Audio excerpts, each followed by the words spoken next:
Right.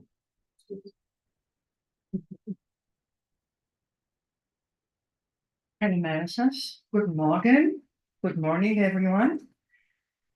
Your Excellency, representative of the German Embassy here,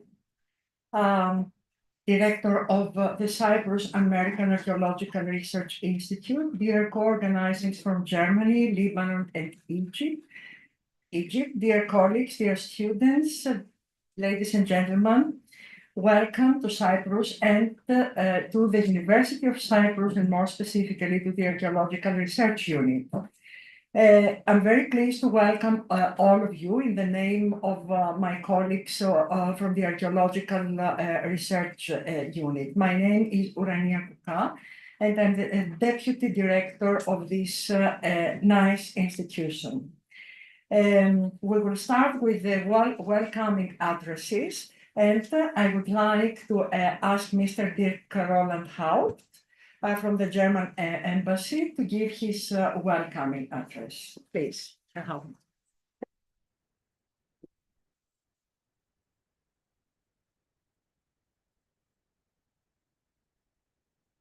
Good morning, dear Professor Kouka, esteemed participants, honored guests, ladies and gentlemen. It is both a privilege and a pleasure to welcome you to this highly awaited workshop dealing with material culture in the Eastern Mediterranean between excavation and digitization. The Embassy of the Federal Republic of Germany warmly welcomes this event. I extend my sincere gratitude to the German Academic Exchange Service for their unwavering support and sponsorship. And I include in this words of gratitude all other participating academic institutions. Without their commitment to fostering academic cooperation and exchange, gatherings like this, where scholars from across disciplines and borders come together, would be all but impossible. The DAAD has long stood as a beacon of academic excellence and international collaboration, and its contribution to this symposium demonstrates its continued dedication to advancing knowledge, promoting intercultural dialogue, and investing in the future of scholarly endeavors. At a time when academic institutions face growing demands, the DAAD support for this project reminds us of the vital importance of research in the humanities and archaeology, even in the face of shifting academic priorities. We have gathered here to explore the intricate relationships between material culture in the Eastern Mediterranean, the work of excavation, and the transformative role of digitization. The Eastern Mediterranean, with its rich and diverse heritage, holds some of the most significant archaeological and cultural treasures in human history. These materials not only allow us to reconstruct ancient civilizations, but also help us understand the interconnectedness of cultures that shape the world as we know it. Yet, in today's fast-paced world, even fields like archaeology and cultural historical studies, those we would traditionally regard as pillars of humanistic inquiry, are increasingly required to justify their relevance and worth. We are witnessing the emergence of new academic subjects that address issues such as identity, gender, and genus, which, while perhaps vital in their own right, often compete for academic resources and institutional attention. This reality compels us to ask questions about how we position ourselves within this evolving landscape. How do we ensure that the study of ancient material culture remains relevant when the academic spotlight shifts towards modern and often more immediate social concerns? Can your research continue to shed light on the enduring questions of human identity, connection, and change? Questions that resonate just as strongly today as I imagine they did thousands of years ago.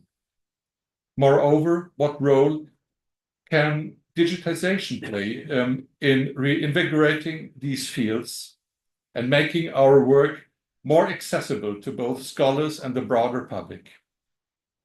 This symposium, by focusing on both the traditional work of excavation and the innovative potential of digitization, provides a space to address these questions head-on.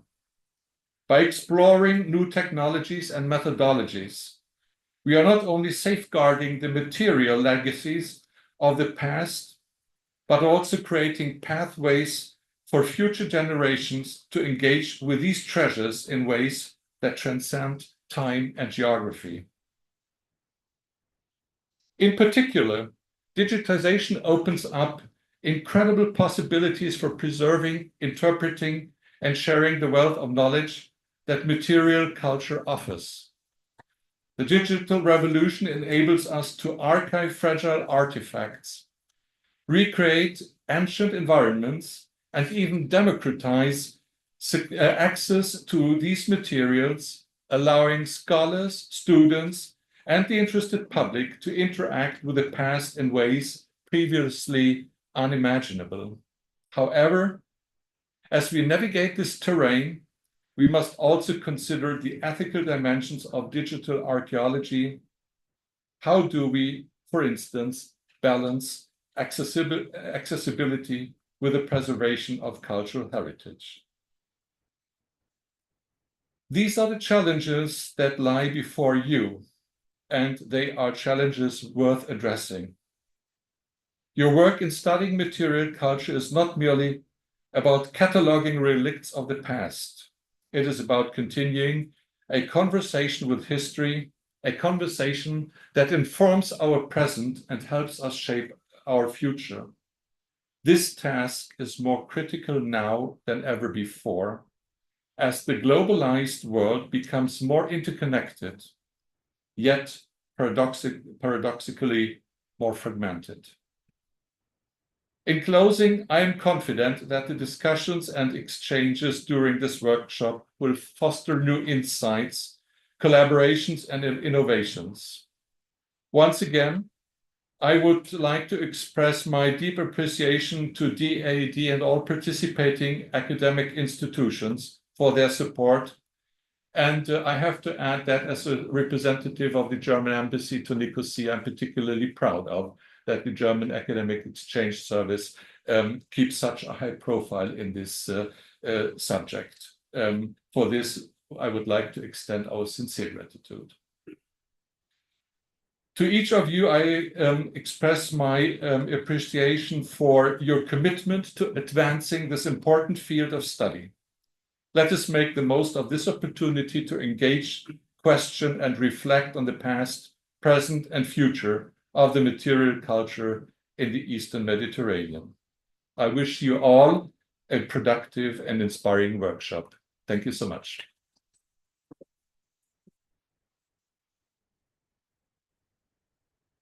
Well, thank you very much, Mr. Haupt. And now it's my turn to address my welcome note. As I said, it's my great honor and pleasure to welcome you to the Archaeological Research Unit of the University of Cyprus and the International Hybrid DAAD Taziz workshop dealing with material culture in the Eastern Mediterranean between excavation and digitization. I would like to express our great pleasure for organizing the workshop of this interdisciplinary project initiated by Philipps Universiteit Marburg and its partners, the University of Ain Shams Cairo, University of Alexandria, and the American University of Beirut. Arabic word Taziz means strengthen, and we are grateful indeed to the DAAD for funding this project, for encouraging interdisciplinary cooperations in research and teaching in the Eastern Mediterranean. As you will listen more in a while about the project from its principal investigators, let me focus on a laconic presentation of my institution, of this institution. The Archaeological Research Unit is the oldest research unit of our university. It was founded in 1991 by the late Vassos Karagiorgis with the aims to conduct active research and to teach the ancient culture of Cyprus and the Mediterranean. Archaeology at the Archaeological Research Unit is a multidisciplinary and interdisciplinary field, embracing both the humanistic and scientific aspects of our research, from archaeological theory and interpretative models to field archaeological and geophysical projects on Cyprus, Greece and the Balkans, on land and under the sea, laboratory analysis and digital applications. The unit, ARU, is active in research and publication, which include the exploration of prehistoric and historical landscapes, material culture and art in Cyprus and abroad, as well as heritage studies on land and under the sea. ARU is also the home of a number of promising postdoctoral researchers who, together with the academic staff, carry out outstanding research supported through national and European Union funding, embroils us in conversation with multiple disciplines. From 1991 onwards, ARU has organized 67 international conferences, while its staff has published the proceedings of 30 scientific meetings held at this building. Members of the ARU have also been working continuously towards the dissemination of their scientific work to the wider public through their annual participation in the European Researchers' Night and several community archaeology days, and the making of archaeological documentaries. Finally, ARU is running its long-established public lecture series for the archaeological community and the public every teaching semester since 1993. We reached this semester our 62nd lecture series, while the introduction of Zoom in 2020 promoted our series into an international weekly live and online archaeological forum. The rectorate authorities have always been supporting both financially and morally the research carried out under the auspices of the ARU. The A.G. Leventis Foundation has been granting continuous financial support towards archaeological research and has generously offered to the University of Cyprus this magnificent neoclassicizing mansion to accommodate the academic staff of the unit, its rich archaeological library with more than 30,000 volumes, valuable archives, archaeological and reference collections that are being daily used by students and researchers from Cyprus and abroad. ARU is also closely collaborating with the Department of Antiquities of the Republic of Cyprus and CARI. Last but not least, the Sylvia Ioannou Foundation has generously endowed our chair in digital humanities. ARU has achieved in the last 33 years a compelling score in the QS World University Ranking by subject, run, for example, in 2019 and 2020 in the 101st to 150 top universities in archaeology, attesting to the staff's reputation in teaching and research.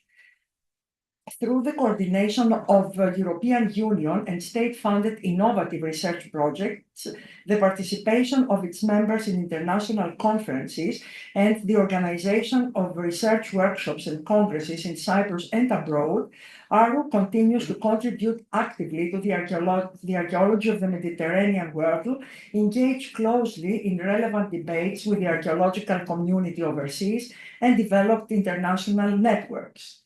I'm closing my address by thanking Dr. Christina Ioannou for proposing the ARU as a place for this workshop, the co-organizers, Professor Albrecht Fuchs, Tanya Pomerning, Winfried Held, Tarek Hussein, and Helen Sader, and also Esat Turk for cooperation. Last but not least, many thanks go to the ARU Secretary, Chrisa Grigoriou, our valuable technician, Konstantinos Trastitis, and the PhD students, Enrico De Benedicts and Miglena Dimova. I wish the DAAD Taziz project will signify the initiation of a fruitful interdisciplinary cooperation for the study and protection of the cultural heritage of Mare Nostrum. And above all, I wish a peaceful future in the Eastern Mediterranean. Thank you very much.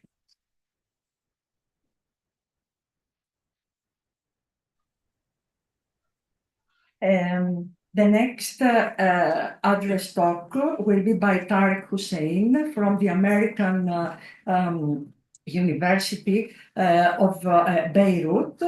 Unfortunately, Tarek couldn't join us in person, but he will give his address online. Good morning, Tarek. Welcome. Good morning. I hope you can hear me properly. Yes, go ahead. All right. Well, great. My sincerest apologies for not being able to join you in person today, as I so sincerely wished I could, but I could not due to delays in processing my visa. And nonetheless, it is my great pleasure to be with you this morning, representing my university, the American University of Beirut, and also representing my department at the university, the Department of History and Archaeology. I am actually at least I'm one of at least 3 people at the department involved in this Taziz project. The others being Professor Sader, who will be giving tomorrow's keynote address, and Professor Mallison, who will be presenting her research in an upcoming session today, I believe the very next one, the very first one. But we also have other members of the department who are involved in parallel Taziz projects, generously funded by the DAAD, namely my colleagues, Professor Herman Gens and Professor Jack Nurbetlian. So our department is a small one. We have a small department of, I believe, 11 professorial rank, members, 11 professorial rank faculty across both the disciplines of history and archaeology. And at least among the historians, and I did a quick survey in the past week of, what my colleagues have and are working on in history, I can conclude that I think I am the only one in the history section of my department who actually actively does research on matters that might, directly pertain to material culture on its own terms. So I have done work on matters pertaining to culinary history, social dining, and most recently, Ottoman Islamic library inventories and book collections in Istanbul and Greater Syria. Work that aims to straddle the twin disciplines of book history on the one hand as material history, and intellectual history more broadly speaking. But of course, I will be speaking more of my current research when I actually present it during a morning session tomorrow. My colleagues from the archaeology side of the department have worked on so many different questions pertaining to the material culture of the pre-modern Eastern Mediterranean. So many questions such as, Bronze Age pottery in Lebanon, olive production in the Levant, agricultural production and nutrition in ancient Egypt, wine presses in Iron Age Lebanon, among numerous other subjects that are concerned with the history of material culture at various stages in the development of the Eastern Mediterranean. And I would, of course, be remiss if I were not to mention the very important Veritas archaeological project that has been going on and has been renewed at various stages from 2012 to this very day. And it is, of course, people like the lead investigators, Professor Sader and Professor Winfried Held, of course, would be much better versed to speak on it than I would, but it is an extraordinarily rich and enriching project that, of course, concerns the ancient history of our very own Beirut. And it is not to be confused, of course, with the Veritas academic journal that has been published by AUB since, if I'm not mistaken, the 1930s, which, of course, is a journal that concerns the history and archaeology, material history of Beirut throughout the ages, and in a very multidisciplinary fashion.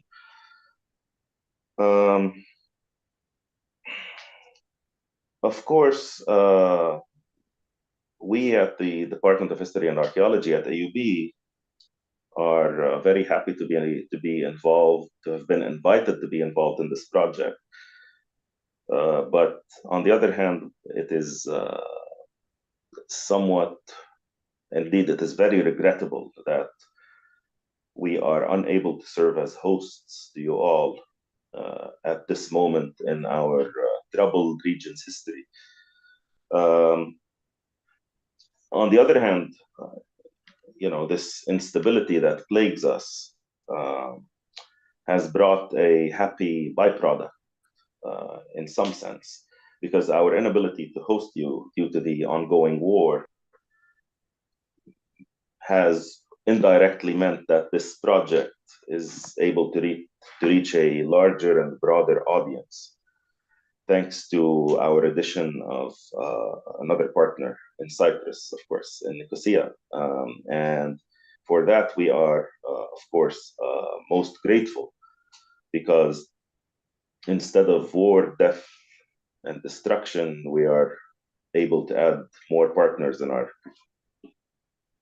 peaceful, non-competitive, and collaborative quest for understanding of a part of the world, that being the Eastern Mediterranean, whose peoples, religions, and indeed cultures have historically managed to coexist, certainly not without moments of great distress and even violence, but we have on the whole been able to coexist with a reasonably great degree of success.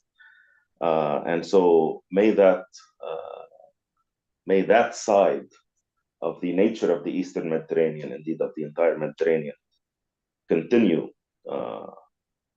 through our modest efforts and the efforts of numerous other partners. And once again, just let me renew my thanks to you all for participating, for being here. And I am sure the next couple of days will be highly productive and highly enriching to us all. Thank you.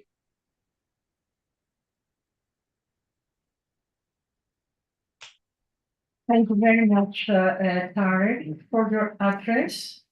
And The last address will be held by Professor Dr. Albrecht Fuchs from the Philips Universität Marburg. Albrecht?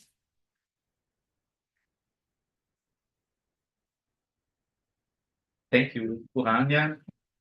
Thank you, Mr. Dirk Roland-Haupt, the permanent representative of the German embassy, for his nice words. And also, I would stress what Dr. Tariq just said, the ability of the Eastern Mediterranean to coexist together. I mean, we have now the possibility to be here among Greek, Turks, Arabs, and all other kinds of persons and peoples who have coexisted for so long. And where does this put us Germans in a certain way? I think sometimes we would like to be like people in the Eastern Mediterranean, because some people would say we are not as flexible, maybe not as open as others. But we try, we do our best, and we try to bring everybody together in our certain means. And the friendship we encounter here, and the openness also, and the flexibility to switch. I mean, we asked our Cypriot friends some months ago if we could host this meeting here, and they said, yes, no problem. I'm not sure if I could do this to a German colleague in the same way. And he would say, what year are you talking about? 29, 30? Yes, we might have a slot.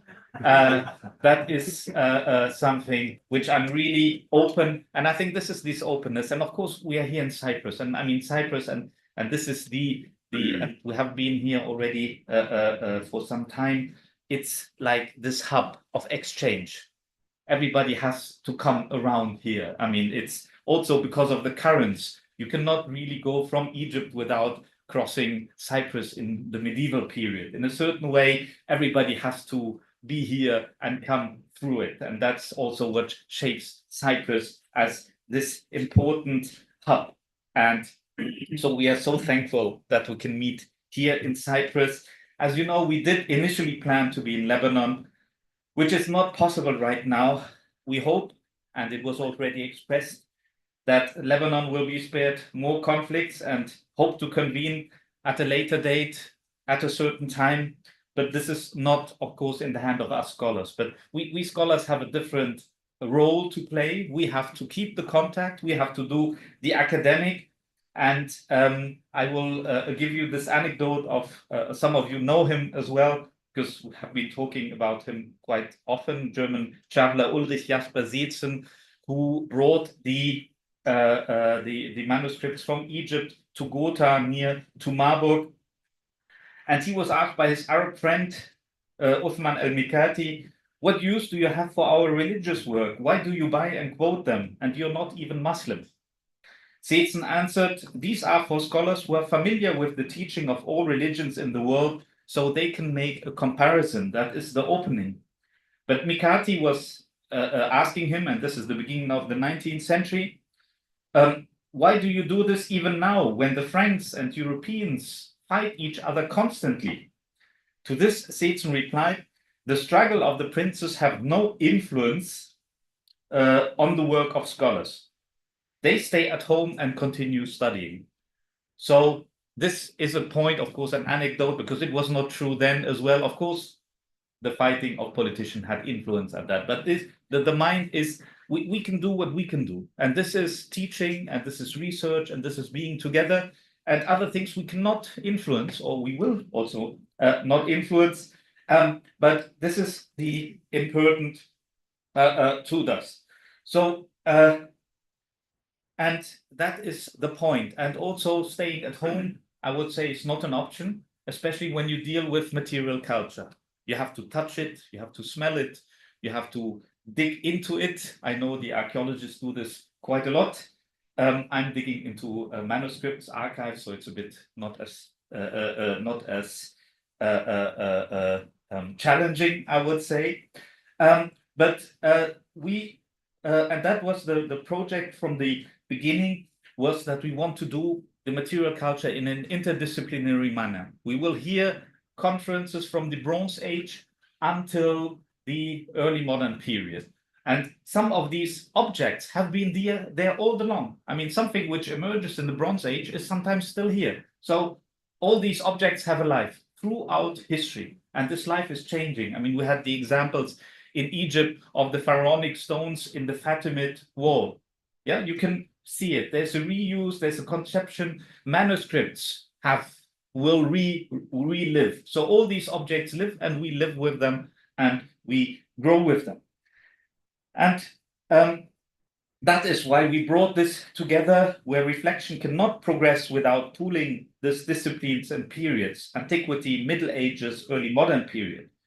Archaeologists have become sensitive to the natural and human context of the settlements they study, but face sometimes the absence of data for Islamic period, especially after the 12th century, and that's where I work mainly on. Historians, especially medievalists, must deal with the limited corpus of available sources and move beyond traditional urban-centric history in order to open our field of research also to rural and, even more important, environmental studies, because I think we have histories to tell also for current problematics.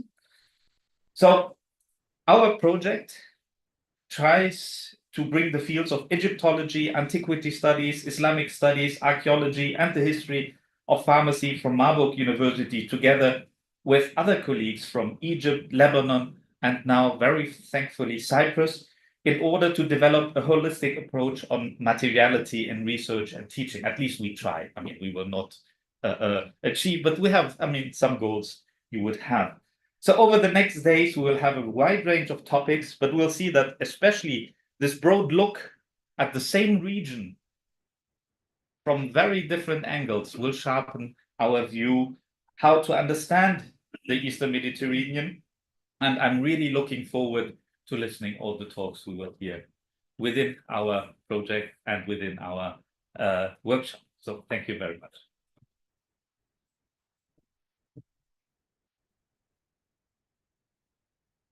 Thank you very much, Albrecht and Mr. Haupt, Tarek, for your addresses, and we are all looking for talks and for further collaboration.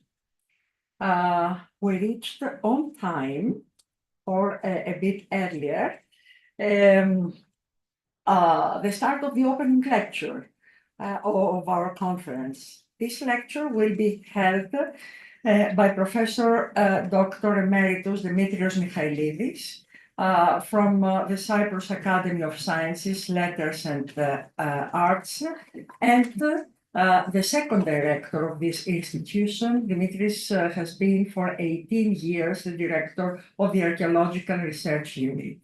The profile of the unit owes a lot to the hard work of Dimitris Michailidis.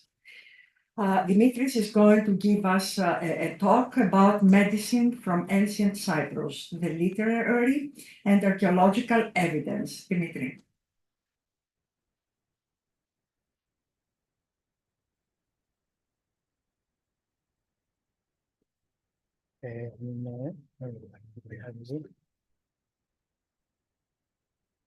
Well, good morning, everyone, and to our guests from abroad, welcome to Cyprus. Thank you, Rania, for your introduction. And before proceeding, I would like to express my sincere thanks to the organizing committee of the research network Taziz, and in particular to Professors Albrecht Fuss and Tanja Pommerening for inviting me to open this conference, which represents, as you well know, an academic collaboration between Germany, Lebanon, Egypt, and Cyprus, and promises to be particularly interesting. Cyprus cannot boast the fame of Kos or Epidaurus as a center of medical knowledge in the ancient world. Until a few decades ago, the island's relation to medicine centered on a small number of doctors and on many references to its plants and minerals used in the preparation for medicaments, to which I will be returning later on. So far, about 20 eponymous doctors are known as coming from or practicing on the island. Most are known from very brief mentions in the literary sources or funerary inscriptions, like this one in a private collection. Sorry, this one in a private collection in Nicosia. It dates to the 2nd or the 3rd century AD and commemorates Onasion, daughter of the doctor Onisas, who died at the age of 19. Just the name of the doctor and nothing else, and this is what we normally have. By far, the longest and most important inscription is also the most ancient. It is not funerary, but rather a sort of contract. This is the bronze tablet of Italian, which was written in the later 5th century BC in the Cypriot syllabary, which for those that might not know, is the way Greek was written on the island before the alphabet was introduced. This is an accord made between, on one side, the king of Italian Stasichipros and the Demos, and on the other, the doctor Onesilos, son of Onasichipros, during the siege of the city by the Persians. The text stipulated that Onesilos, who is referred to as Iatir, and was most likely a professional doctor, assisted by his brothers, are to treat those wounded during the siege of their city without receiving a fee from their patients.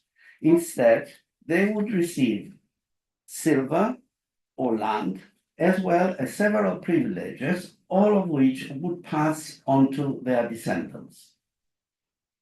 The long text contains a plethora of diverse bits of information. In terms of the medical profession, however, which is what interests us here, the inscription is of the utmost importance given its date, as this is a professional contract drawn up by the state and a doctor, a contract that guaranteed the correct and speedy treatment of the citizens wounded in battle at no cost of their own. The Cypriot doctors mentioned in the literary sources are naturally more famous. One of them, Apollonius of Kition, who lived in the 1st century BC, and who was a surgeon and a prolific writer, was certainly one of the most important personalities of ancient Cyprus. He studied with Zopyrus in Alexandria and was a follower of the empiric school of medicine. Of his many books, there survives his commentary on Hippocrates' Periarthron on joints, and in his introduction, Apollonius informs the reader that the book is dedicated to King Ptolemy. This is Ptolemy of Cyprus, 80 to 58 BC. So it is dedicated to King Ptolemy, who actually commissioned the book. He also states that he decided to illustrate his work so that his methods would be more easily understood by those who wanted to practice them. A copy of this text is preserved in a collection of manuscripts of the 9th century Byzantine doctor Nikitas and contains 30 miniatures based on the original illustration. And here is a small selection. And as you see, some of the methods look rather perilous, like, for example, this, which use a ladder for the correction of spinal deformities. The Periarthron is one of the oldest surviving commentaries on the work of Hippocrates and one of the first illustrated medical textbooks. And the fame of both author and book remained alive for centuries and to our days, certainly in Cyprus.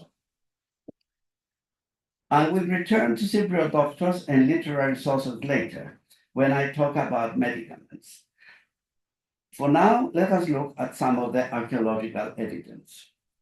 I start with the humble ex votos, which provide precious information, albeit indirectly, related to medical practice and the maladies that afflicted the ancient Cypriots. The ex votos can be divided into two groups. The first consists of terracotta and less frequently stone figurines representing either the preparations for childbirth or the actual moment of parturition. They depict interesting details,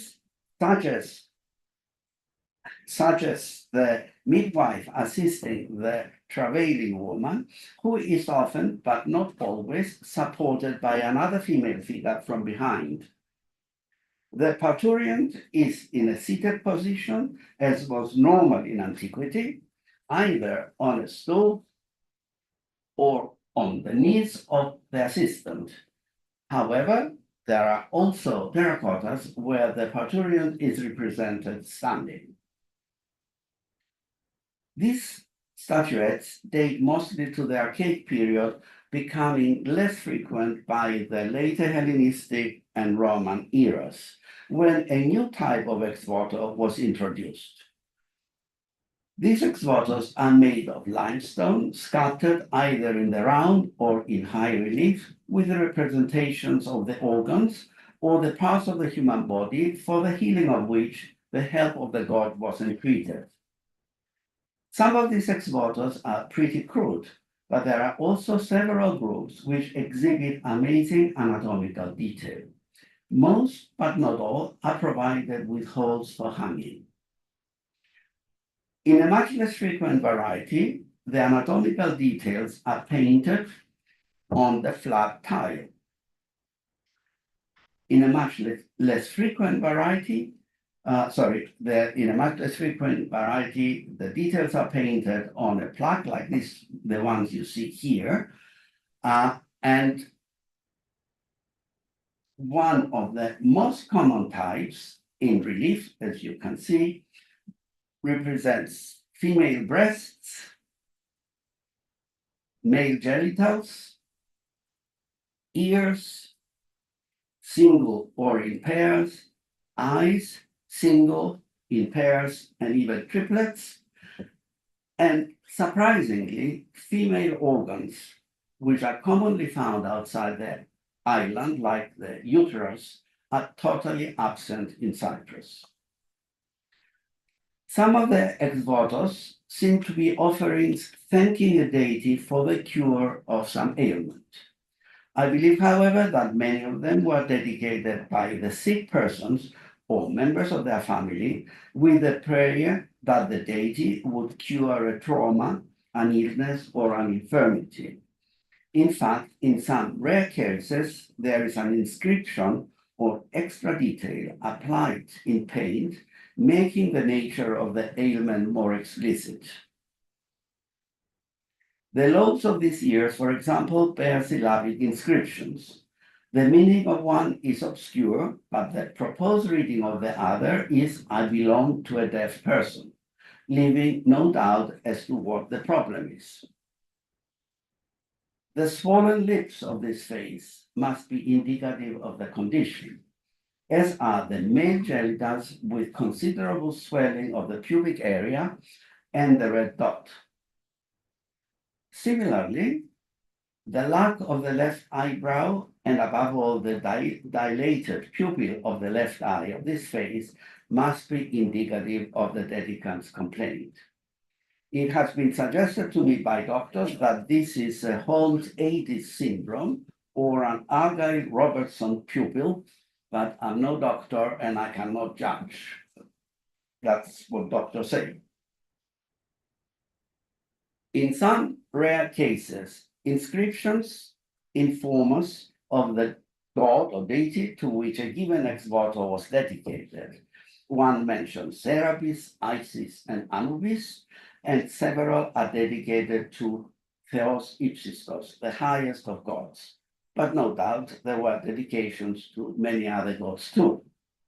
And speaking of gods, I should mention from now that given the time limitations, I will not be discussing Asclepios, Aesculapius, Hygeia, and Asclepia, the buildings in which medicine was practiced. Returning to ex-votos, it is interesting to note that both pre- and post-cure ex-votos, very similar to the ancient ones, but made of beeswax, are still common in Cyprus. These are dedicated to a given saint in prayer for the cure of a particular organ or part of the body, and they are either hung around or placed near the icon of the saint. But there is also another type of ex voto which is dedicated after the sick person is cured. This is more evident in the cases where we have ex votos of whole babies, which we also have in antiquity, or even adults, not just body parts, but the whole body, and above all, gigantic candles. These are the result of a vow that if an ailing person is cured, the full weight of his or her body will be dedicated to the church, in wax, will be dedicated to the church. We will now examine some archaeological finds which are more directly related to medicine and doctors. As already mentioned, Cyprus was renowned as a source of plants and minerals for the preparation of medicaments. Some eminent colleagues will be talking in detail about this, so I will restrict myself to some cases which are indicative of what we have here.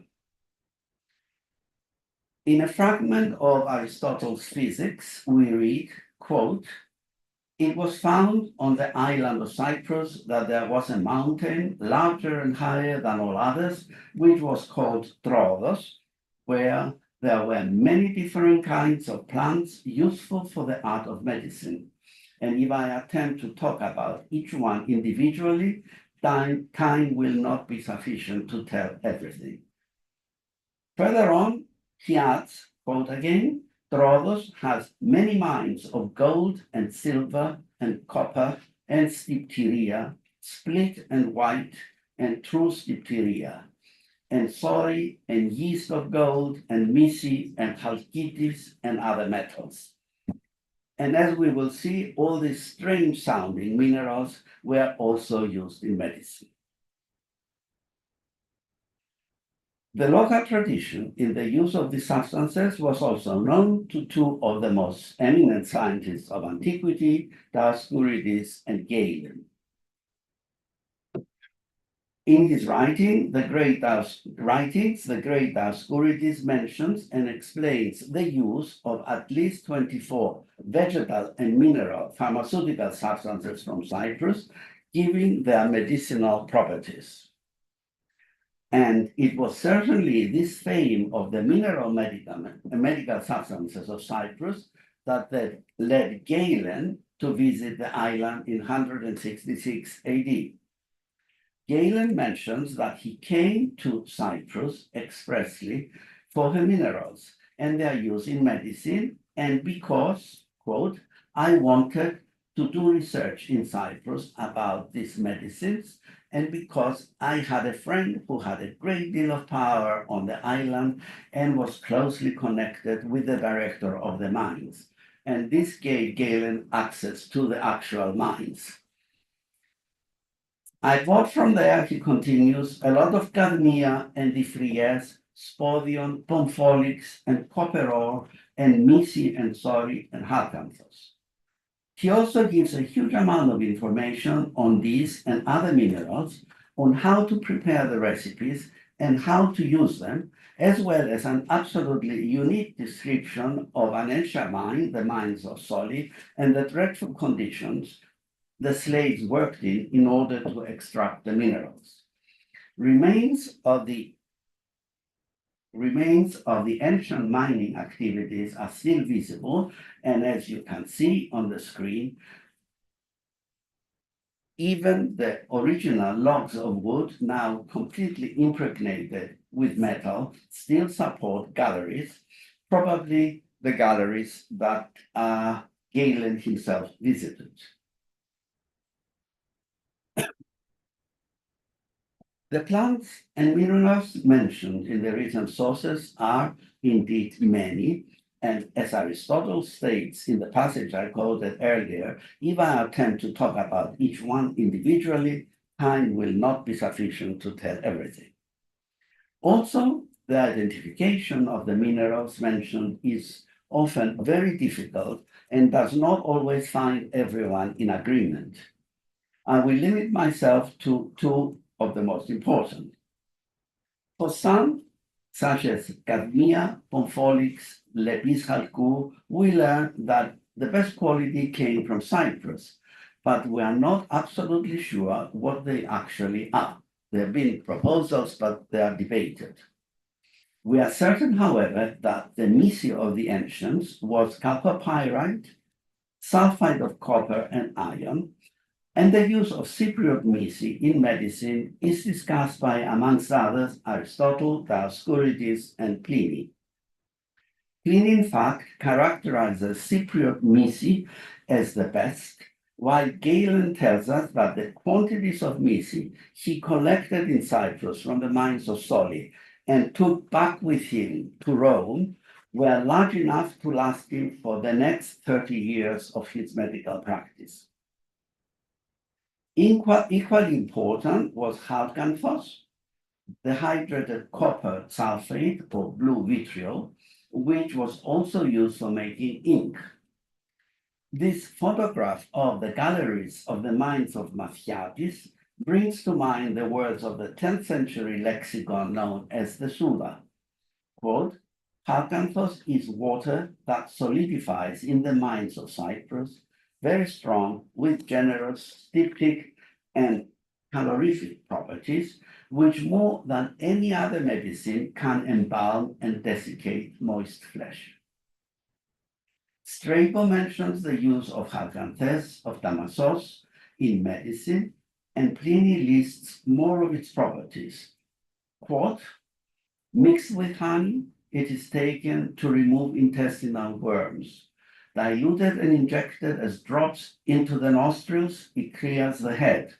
And likewise, taken with honey or honey water, it purges the stomach. It is given as medicine for roughness of the eyes," and so on. I won't go, but it says a lot more than this. The medicinal plants mentioned in the sources are even more numerous, but they are easy to identify.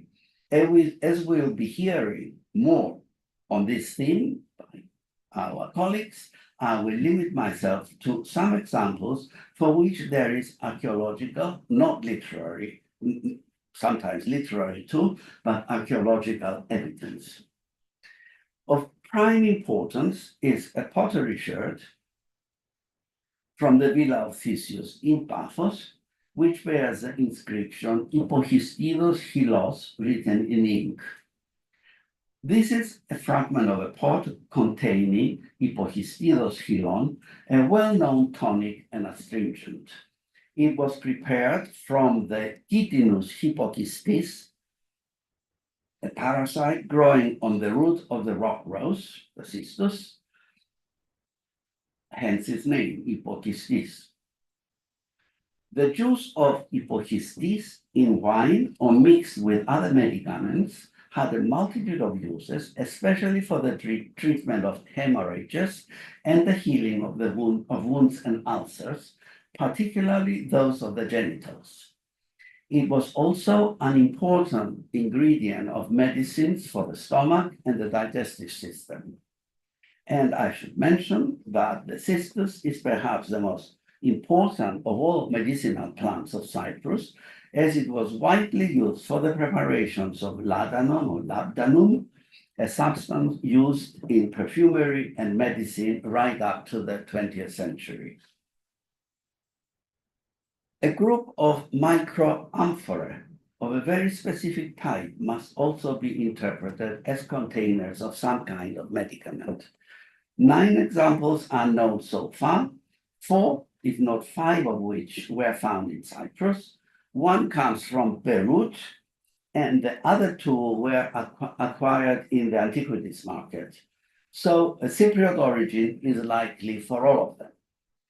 They are made of lead and bear similar rudimentary decoration and the inscription Fivariu, meaning of Fivarius. Since the name is in the genitive, it must denote the maker of whatever was contained in these little vessels. This must have been something used in very small quantities, since these containers measure only about 3.5 centimeters. They're absolutely tiny. And their holding capacity is very, very limited.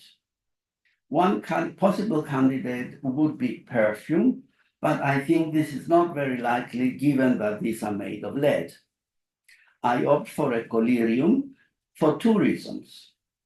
As we have seen, the ex votos show that eye problems gave Cypriots a lot of problems. But so far, not a single collyrium, a common find elsewhere in the world, not a single collyrium has been found on the island. Furthermore, the maker, one of the most famous collyria of antiquity, was the Cypriot physician Diagoras of the 2nd century BC, who was a commentator of Hippocrates and worked on ear and eye diseases. He also composed one of the most celebrated collyria of antiquity, known as Diarrhodon Diagoru Tomera Calumenon. The properties and ingredients of which were recorded by Oribasius and several other doctors, and you can see the ingredients on the screen. It was used for treating severe pains, pustules, burns, corneal diseases, ophthalmias, and so on. The last example, archaeological example, we will examine is one of those rare cases where both container and content are preserved.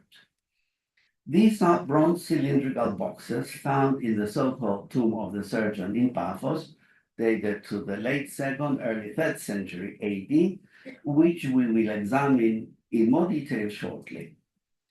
Unfortunately, the contents of some were lost through rust holes. However, the cylinders, which were still sealed, were found to contain small pills and powders. The analysis of a very small portion of these showed that they all contain mineral salts, mostly of copper. And let me remind you that the owner of these containers was buried around 166 AD, the year that Galen visited Cyprus, exactly in order to collect such substances. Also of interest is the fact that the storage of medicaments in metallic containers is recommended by several ancient doctors, such as Scribonius, Marcellus, and Galen. I must mention, however, that the analyses were done 40 years ago and were aimed at tracing minerals. New analyses need to be carried out now in order to test for the presence of organic matter too, which I'm sure there is in the pills.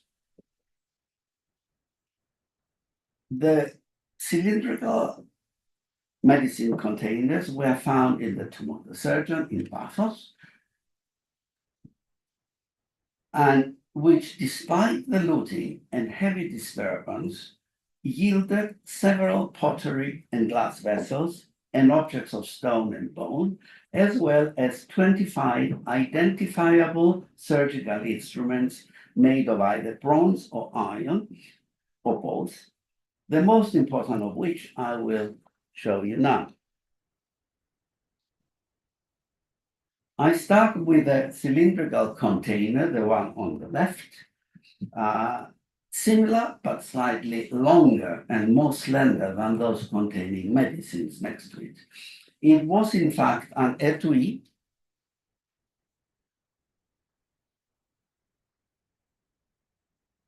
containing a set of 6 instruments, all made of bronze: an ear probe, a probe with 2 olivary ends, a probe with 1 olivary end, possibly two giathyscomyle spoon probes, and a spatula probe, clearly considered too fragile and in need of a protective case. Although germs and bacteria had not yet been discovered, the importance of hygiene was understood in antiquity. For this reason, all surgical instruments like these of Paphos were made of metal and were without wooden or bone handles so that they could be quickly and thoroughly cleaned. In the case of scalpels, where a thin and sharp cutting edge was necessary, an iron blade, which usually perishes, that could be easily washed and even replaced if broken, was fitted onto a bronze handle. In this example, the iron blade is better preserved, and you can also see how it's slotted into the bronze handle. Often, two instruments were combined in one, and here the handles of the scalpels have spatulate leaf-shaped ends, which were used for blunt knives during operations. For reasons of hygiene again, very occasionally, some of the instruments, like this double blunt hook, had gilded handles. They also had relief decoration or raised rings in order to give the doctor a better grip so that it would not slip during operations. The double blunt hook is a particularly rare instrument that was used for cutting around and lifting blood vessels during operations.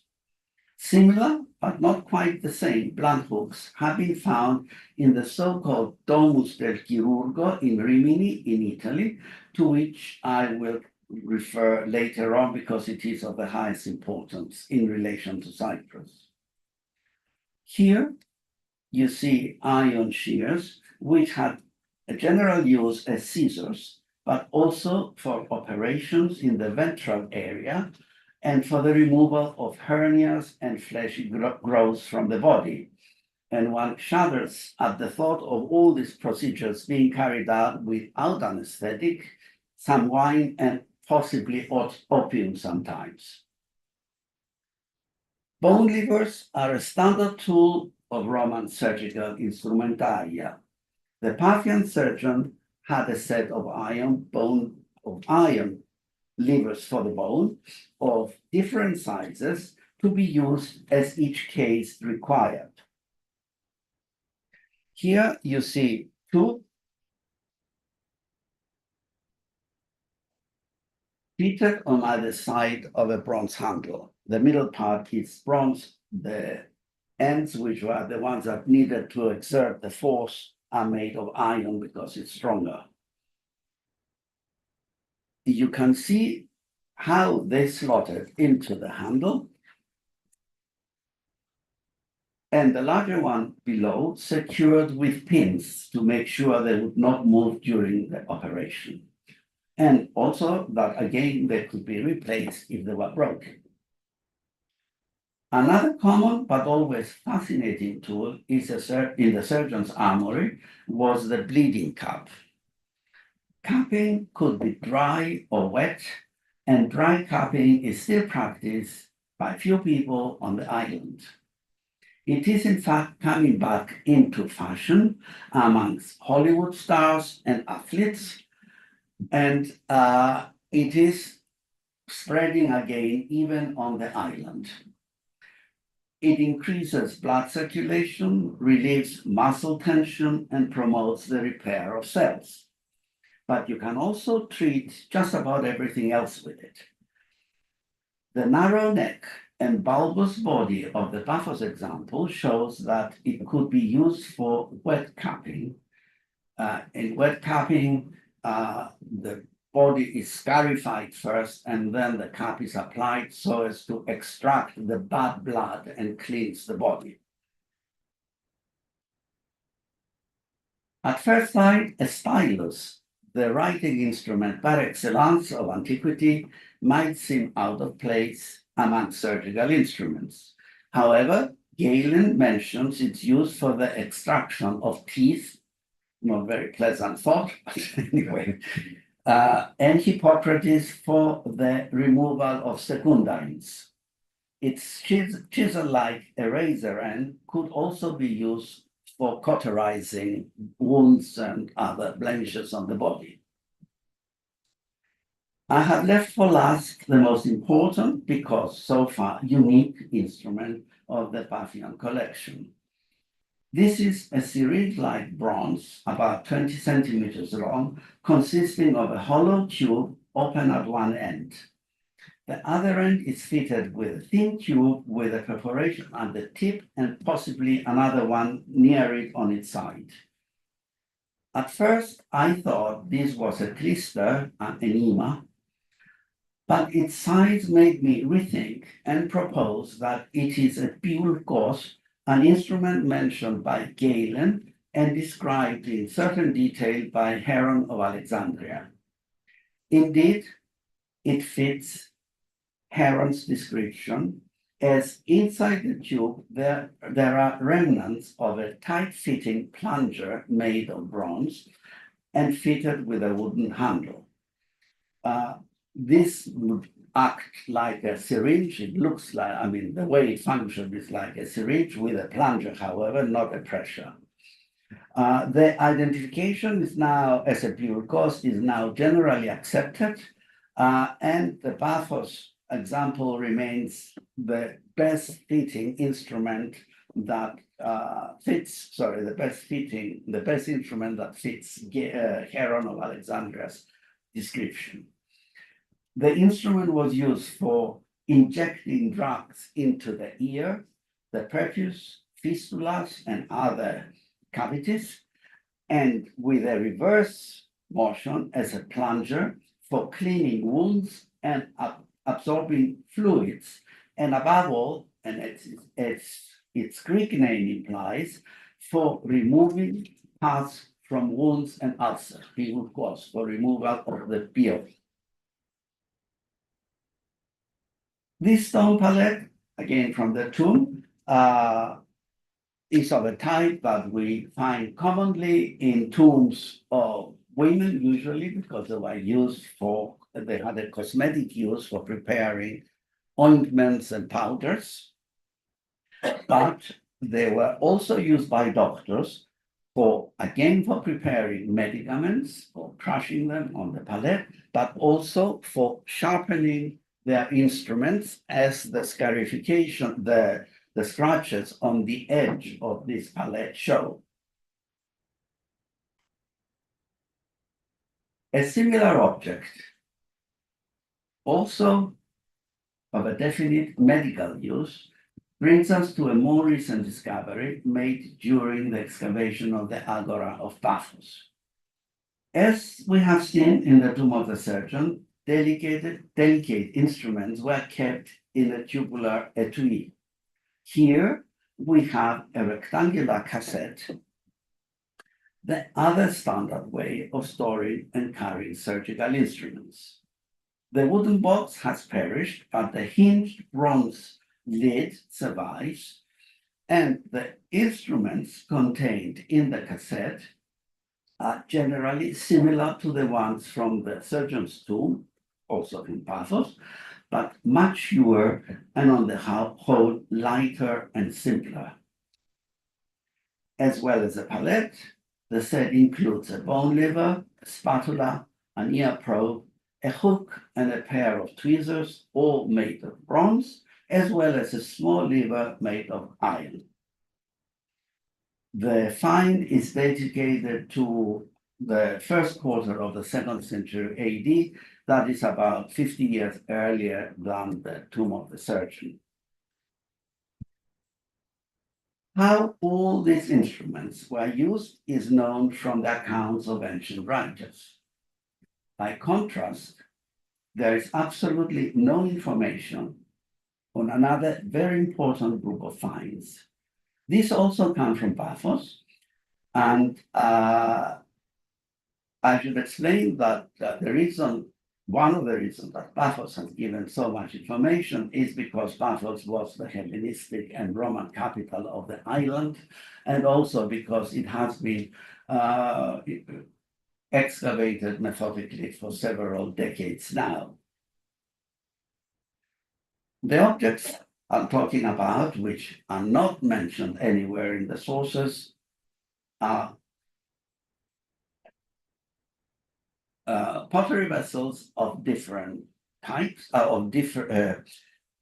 pottery vessels representing different parts of the human body, not only representing them, but actually fitting exactly on the human body.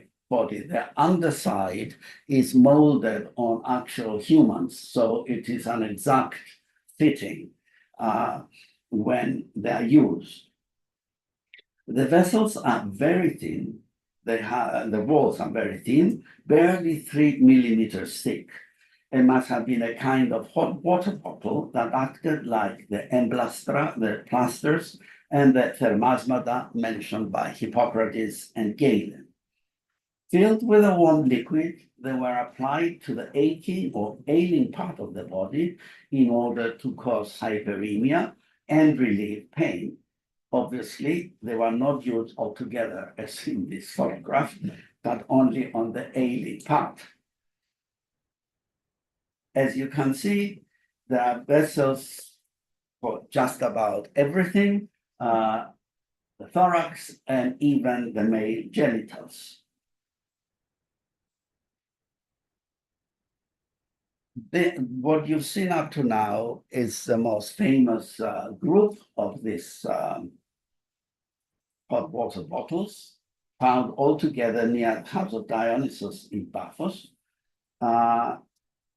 More recently, further hot water bottles have been excavated at the house of Orpheus, also in Paphos, like this one.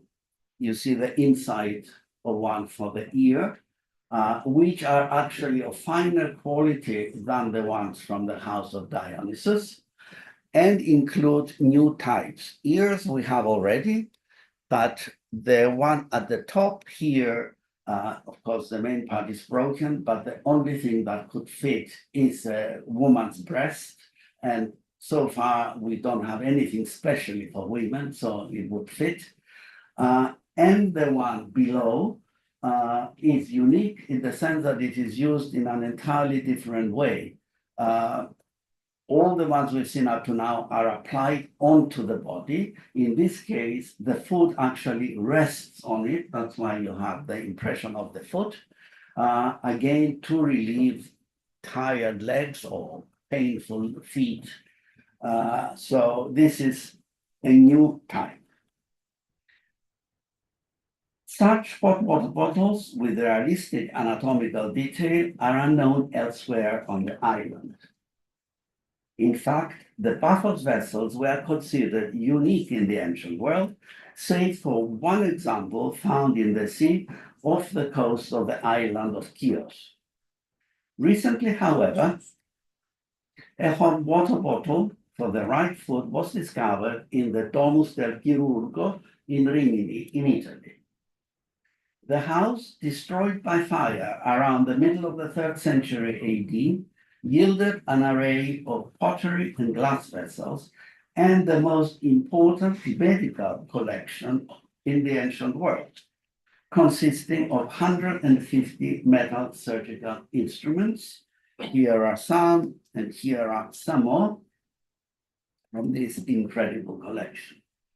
A number of the instruments, like the rare double blunt hooks mentioned already, are similar to those from Paphos, and several other instruments seem to have been made on the same standards, let's say, or the same model as the ones in Paphos.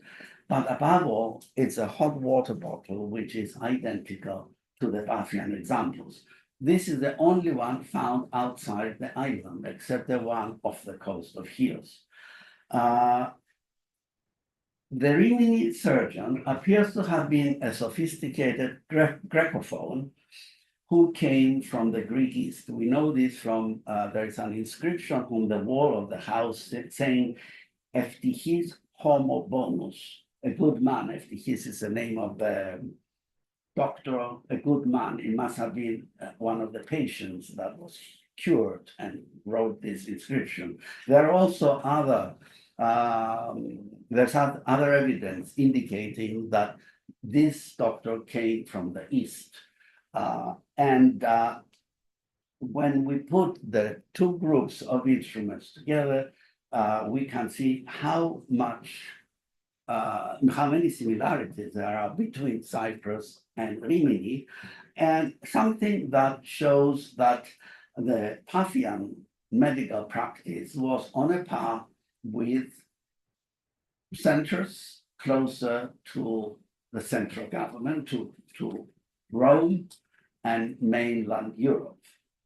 I don't know what the program is for the excursion, but if we go to the Museum of Paphos, you will have a chance to see both hot water bottles and surgical instruments. And with this, thank you very much. I can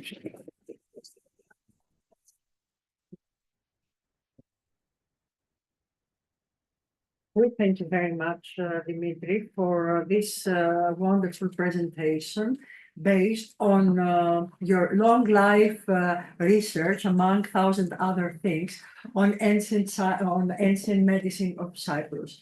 I think we are having time for 1-2 short questions before we pass to the break. Dimitri, you deserve some water. No. Are there any questions to Professor Michailidis? Yes, Tanya. Thank you for this fascinating presentation.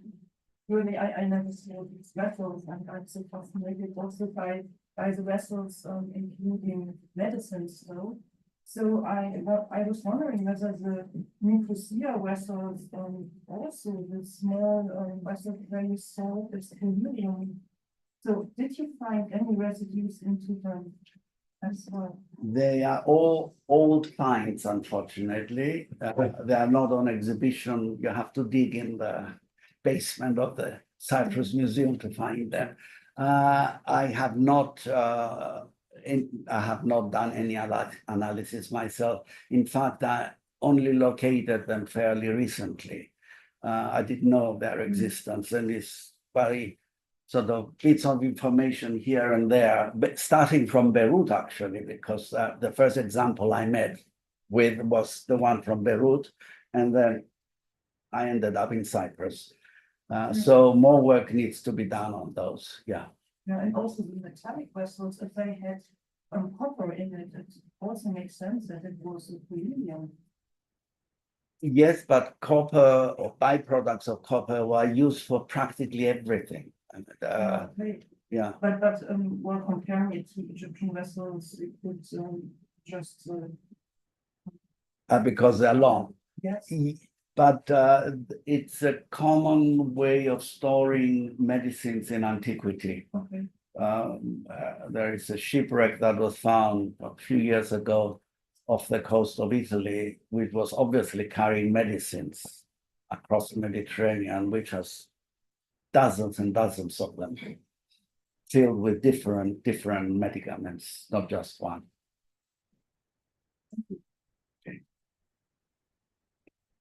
Is there any other question to Professor Michailidis? Yes, please.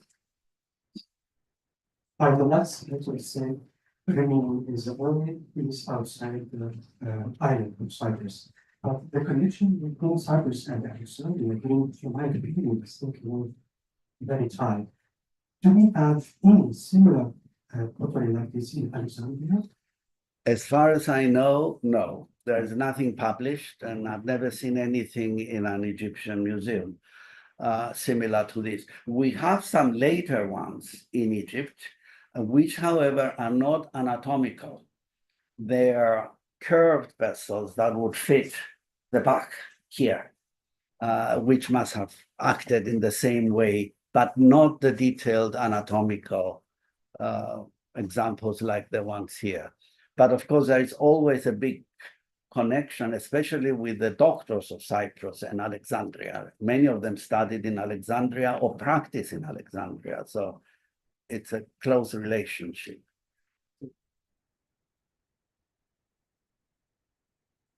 Any other question? If I may ask you, Dimitri, okay, from what you have presented us, it's clear that there were some specific illnesses. Do you know, perhaps there is not yet any overview, but do we know from the osteological evidence, from the investigation of human bones, at least in the wider area of Paphos, any related evidence? Obviously, all diseases that affect the soft tissue do not survive. So we lose all that evidence. We often have cranial problems, especially in the area of the ear. If you have otitis that goes wrong, it affects the skull, and you find skulls which are indicative of this.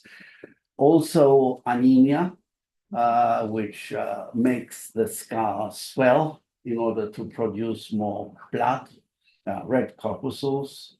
What else? Well, of course, we have fractures that have healed. And we have trypanosis, which is the opening of the skull, in operations that surprisingly, in many cases, the patient survived. I mean, you can see that the whole heals afterwards. So it's only on the bone, really. There's also an example from a tomb I excavated in Yeroskipu of a lady of the 5th, 6th century AD who had Pott's disease, which is what do you call it? Tuberculosis, which affects the spine. Mhm. Let's look. Someone, There is also one from there. Oh, yes, yeah, sorry. It's platinum. Thank you. Is that platinum? Yeah. Yeah, I recognize You read that. Amazing presentation. Thank you so much Thank you. for this. You have excluded the group of Hellenistic terracottas, or rather statues with body deformations. These are especially well represented around Smyrna. Yeah, of course, it's controversial about it, whether they were connected to medical schools in antiquity or not. Are they not represented in Cyprus, or you do not just consider them as a representation of illnesses? There are a few Yeah. terracottas that show deformities. Well, of course, there are many more things that I didn't mention.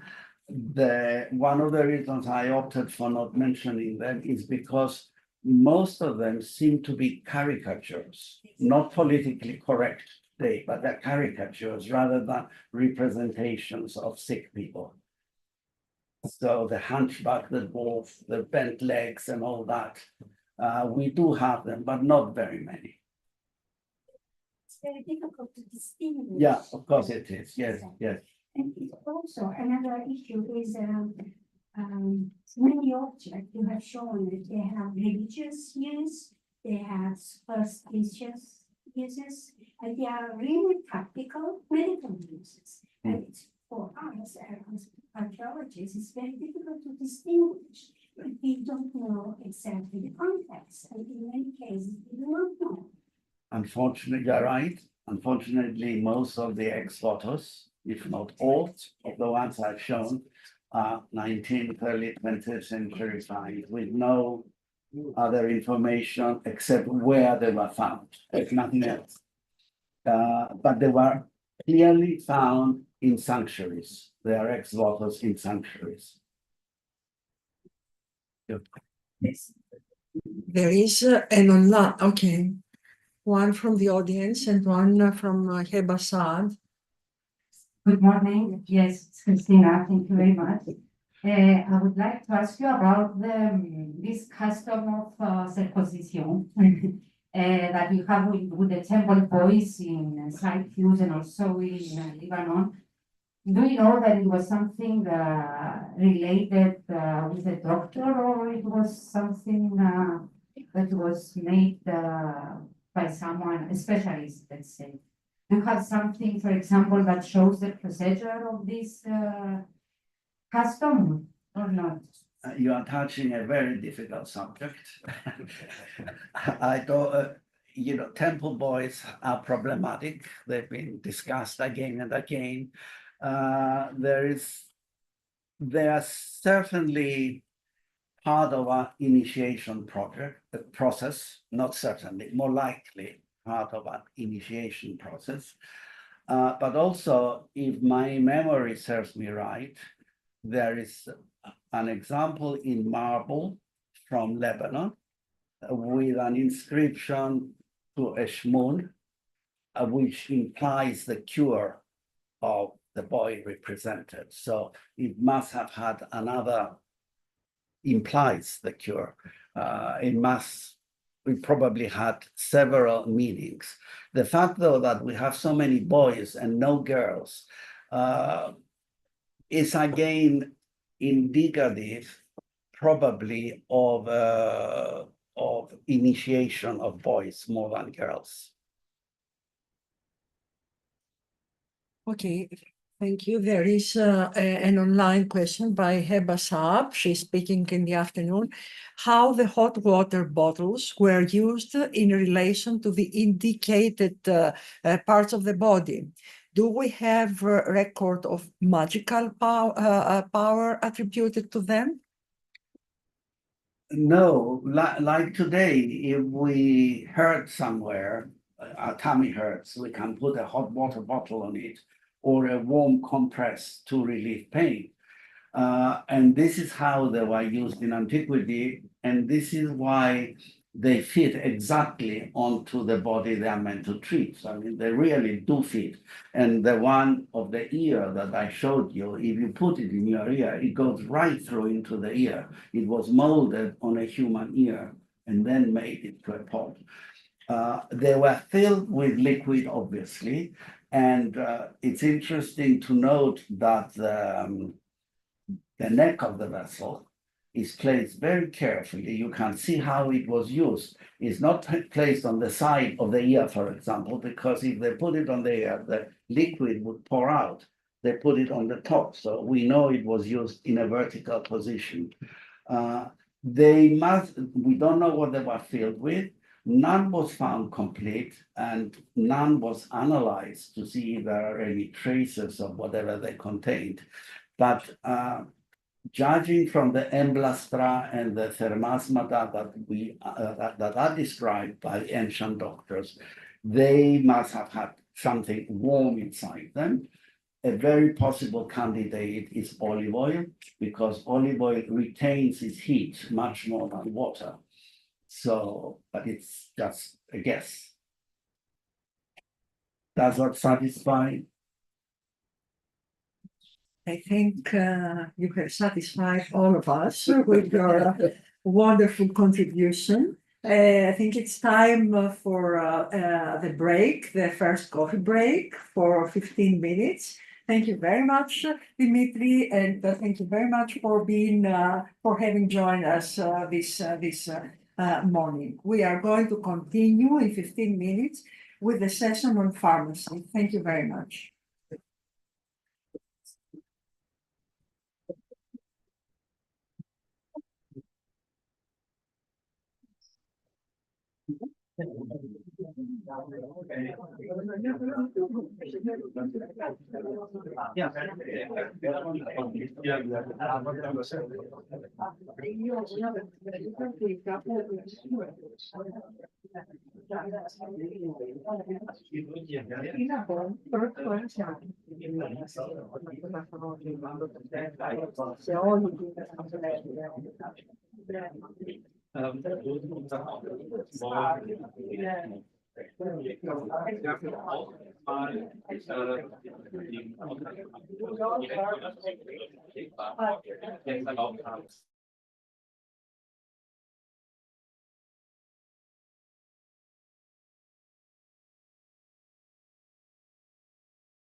Δώστε δικαιώματα για να τη δούμε. Γιατί δεν βάζει, μου την έχει δώσει δηλαδή την Αλεξάνδρα.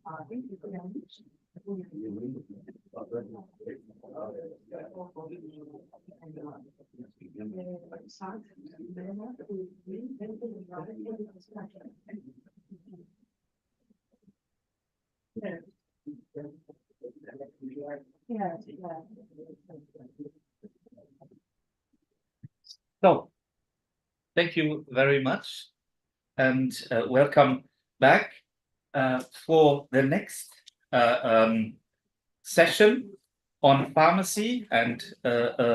And here we will have 3 speakers, and one online, one pre-recorded due some issues, but we have Tanya here who will bring everything then together. But Menat will also be here for questions and answers. So in this session, we get the whole advantages of our new area and time, and you can imagine that there was some back and forth organization.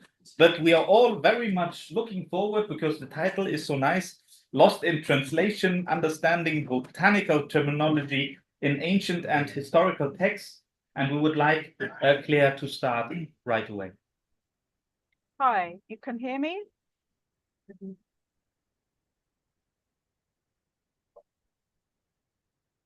You can all hear me and see the slides?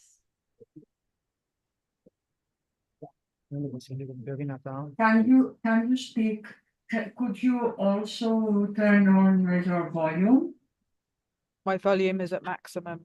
This is the best I can do. Can you Holding the speak? microphone to my mouth. Okay, yes, do it. I am doing. This is the Okay, best I great. have. Yeah. Great. Thank you very much, Claire. This is okay? Yeah. So thank you, everybody. Apologies for the fact that my talk might be slightly short. I actually have to get to a class to teach very soon, but I'm happy to introduce this topic and start the ball rolling for this investigation that we've been working on together. So obviously, when we're thinking about botanical terminology, there is a great deal of complexity, and it comes with a lot of problems.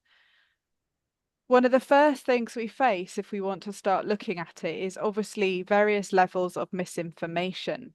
And of course, when we do things like use new tools like AI, this is based on the AI searching of what it can find easily available on the internet. So it's searching what it can find. So we don't expect this to be accurate, but obviously this is a reflection of what information is out there and available for people to look at. So here we see some of the options for supposed different names for some of the plants. And interestingly, when you ask it about the names for plants, it doesn't give you the names of the plants that they interacted most commonly with, which was those that they were eating on a daily basis.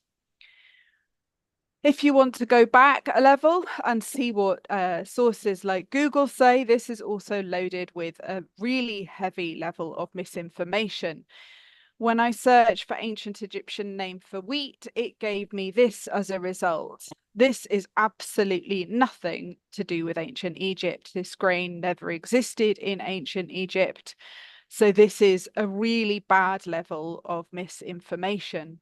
I don't even know what we know where this comes from. It comes from a commercial source of people specifically trying to use ancient Egypt as a marketing tool for their wheat that they have patented. It also often, obviously, oversimplifies things. When I looked for the ancient Egyptian name for hemp, one of the results was this page about evidence of cannabis use in Egypt. And here we get slightly more information. One, it says occasionally the word shemshemet or sheshemet crops up in those texts, particularly in reference to medicine. Many experts believe that this is the name given to cannabis. And here you can see a clip from the book, The Ancient Egyptian Herbal, which is a reliable book, but it does lump things together a lot. And because of the nature of the book, it also necessarily simplifies things quite a lot. But here we see what is given as the ancient Egyptian word for the plant we know as cannabis sativa. But of course, it's never this simple, because very few plants have one name given to them. If we take cannabis as an example, there's obviously numerous names given to cannabis, not least because of the different uses of the plant, but we also have different technical terms. There are different street names. Different people using it in different ways will give it different names. They will also have different names for different parts of that plant. So when we're thinking about translating the words for plants in ancient texts, this is something we have to bear in mind. The words we have, what kind of word is it? Is it relating to the whole plant, part of the plant, a slang word for the plant? All these kind of things have to be borne in mind. It's not just the fact that there are different words given to different parts of plants, different uses of it. As I've said, different people using different words for the same plant.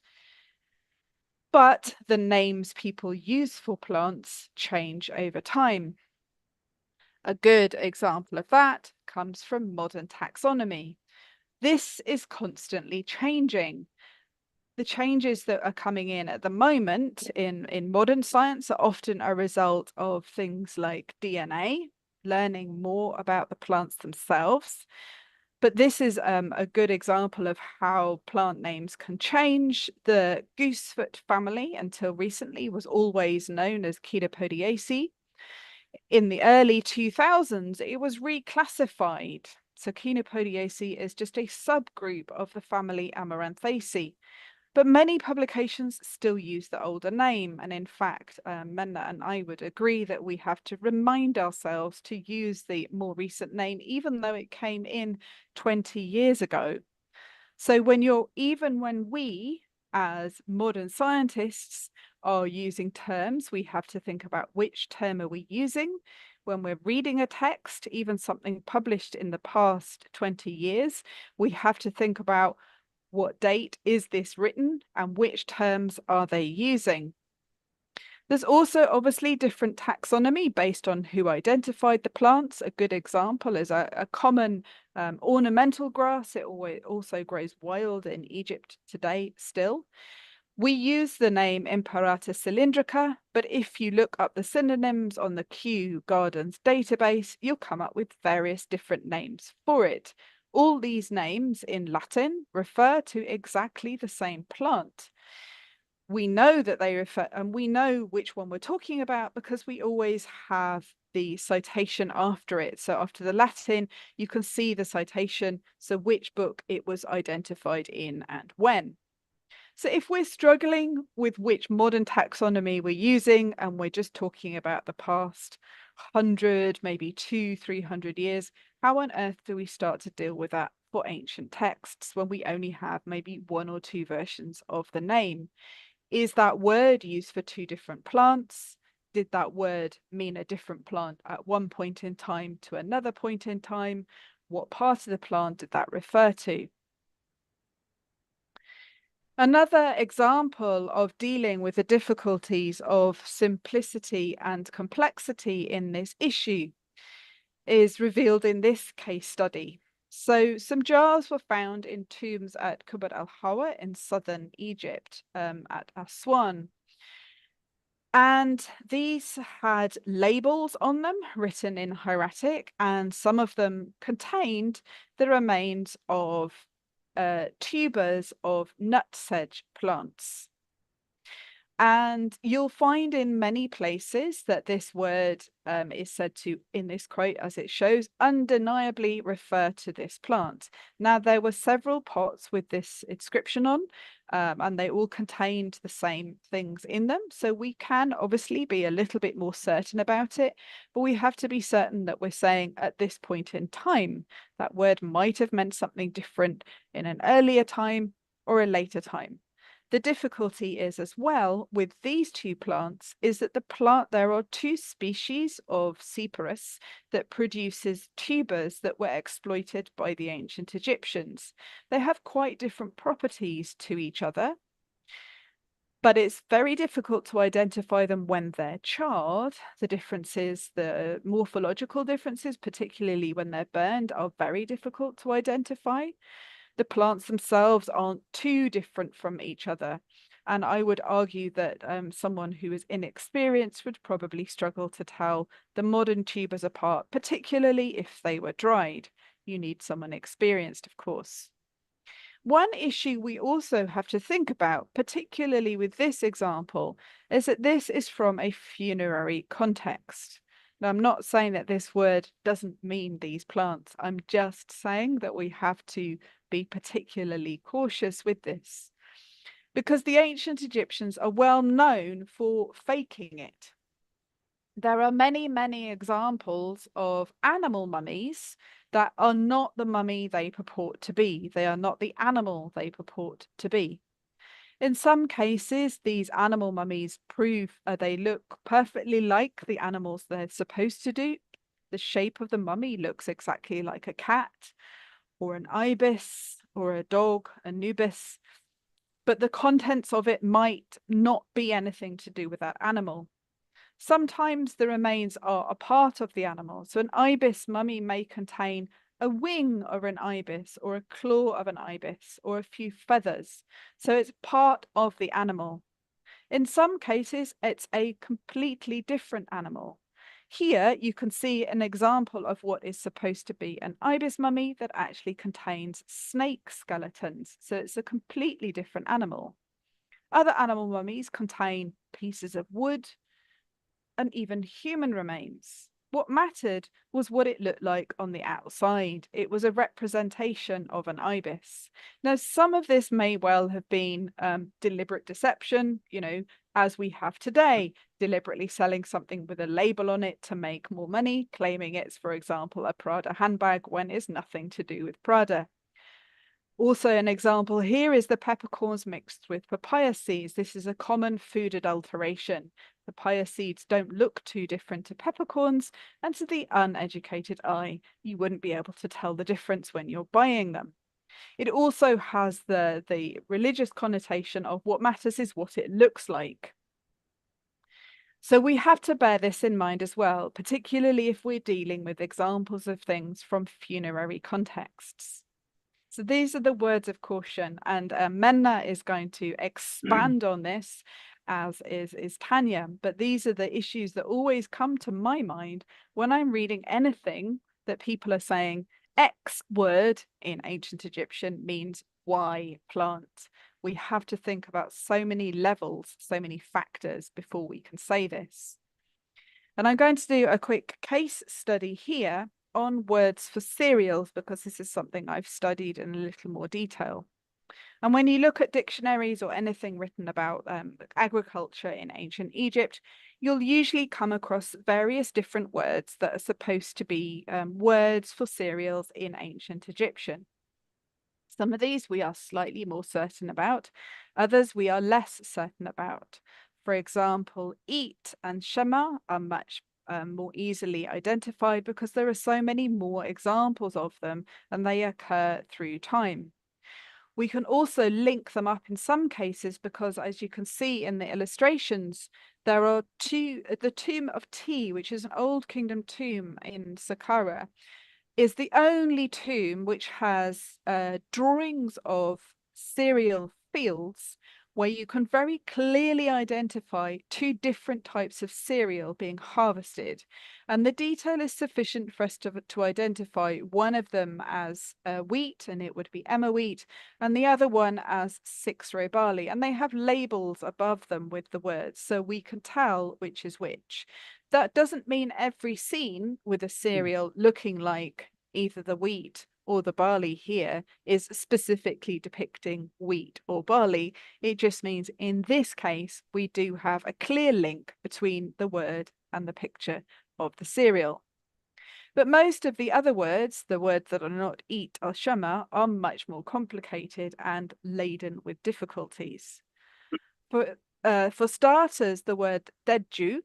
This word, as we hear quoting various different sources, Faulkner, who has produced obviously the Middle Egyptian Dictionary, says that this word clearly has more than one meaning. It's sometimes translated as a kind of grain. It occurs on a label for the contents of storage facilities depicted on sarcophagi in the Old Kingdom, and this is the example here.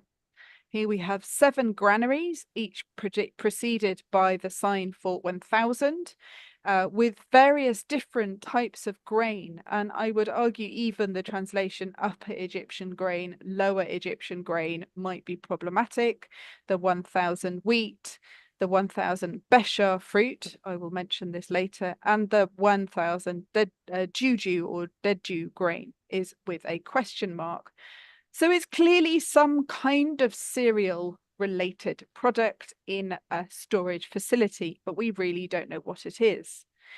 One source says it can be sifted or sieved, which indicates it may have been processed.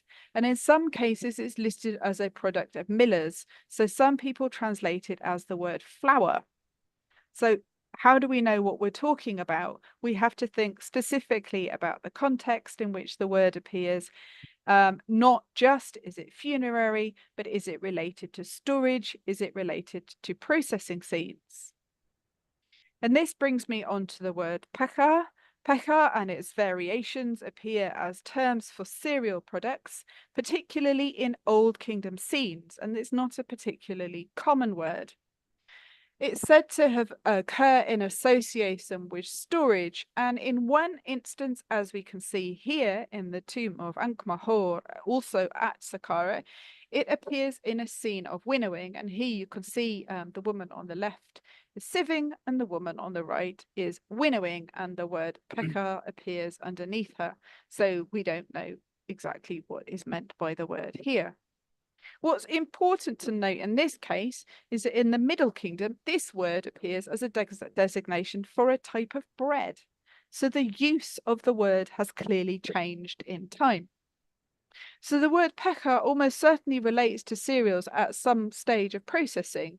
It's not a word designating a variety of cereal, and the transition to use as a word for bread types shows us the real fluidity in the use of terms related to cereal and cereal-based foods.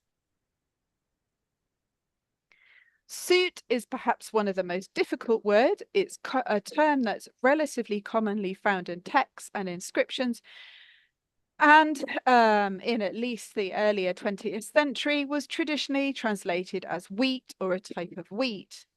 The great Egyptian taxonomist or taxonomist working in Egypt, she was Swedish, initially identified it as a word referring to naked wheat or free threshing wheat.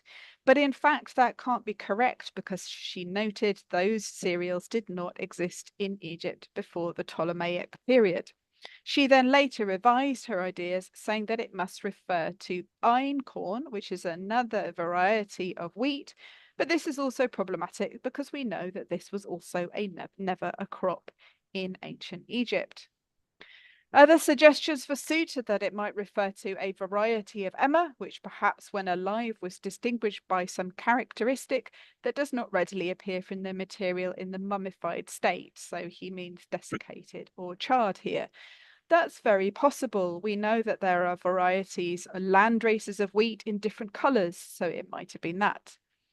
Some people have suggested it might refer to a maslin or polycrop of emmer and barley together. This is something that's certainly worth investigating, but it would need a great deal of research.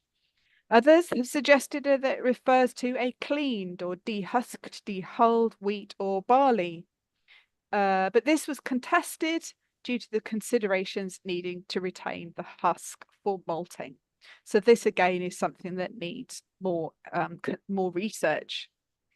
Again, a decisive factor in potential translations for the word suit is that this term never occurs in direct relationship to cultivation of a crop. So it may well almost certainly refer as, and it supports the theories that this word was not used to designate a species or variety of cereal, but instead it refers to a cereal at a specific stage of processing, or a mixture of grains, chaff, and straw. And this brings me on to my final main point, that words for cereals at different stages of processing is incredibly complex. In the late 1990s, an ethnographic study was conducted of traditional emmer processing in the Tigray region of Ethiopia, and they recorded 9 different terms, 9 different words for different mixtures of grains and chaff. When they studied these different mixtures, so even though the mixtures each had a different name and they apparently comprised of different mixes of different mixes of materials that were often destined for a specific use, the botanical contents of these mixtures varied greatly, which shows you that even if we knew what mixture of plants was supposedly in one of the referred to by one of these words, we wouldn't know what was actually in it, because botanically they all varied so enormously. So this really just shows how complex this issue is and how difficult it is to work with these terms when we're dealing with ancient texts. And I'm just going to throw in here this example of watermelon. This is an example again from the Egyptian herbal book. Here they give one word as a translation for 2 different species of melon, citrullus, Lanatus and Colosynthoides. These have different words in modern Arabic. They might look similar in these photographs, but they are completely different fruits. One of them is very small and very disgusting. It has good medicinal properties. The other one was introduced, and it's endemic in Egypt. It grows naturally. The other one was introduced into Egypt, is very, very large and very, very tasty watermelon. So I'm afraid I have to run away to my class. I'm going to pass over to Mena and Tanya, who will continue this topic. If you have questions specifically to me, you can, Tanya can relay those questions to me. I'm afraid I can't be here for that discussion session. So I hope you enjoy the rest of this talk, and thank you for listening.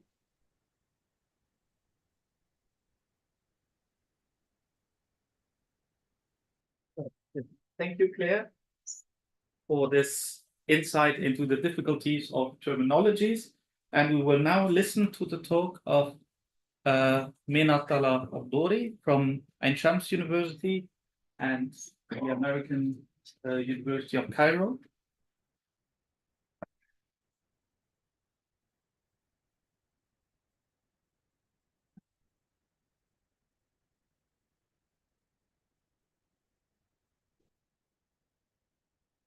And as I said before, she will be present in the Q&A session. So we will hear from her.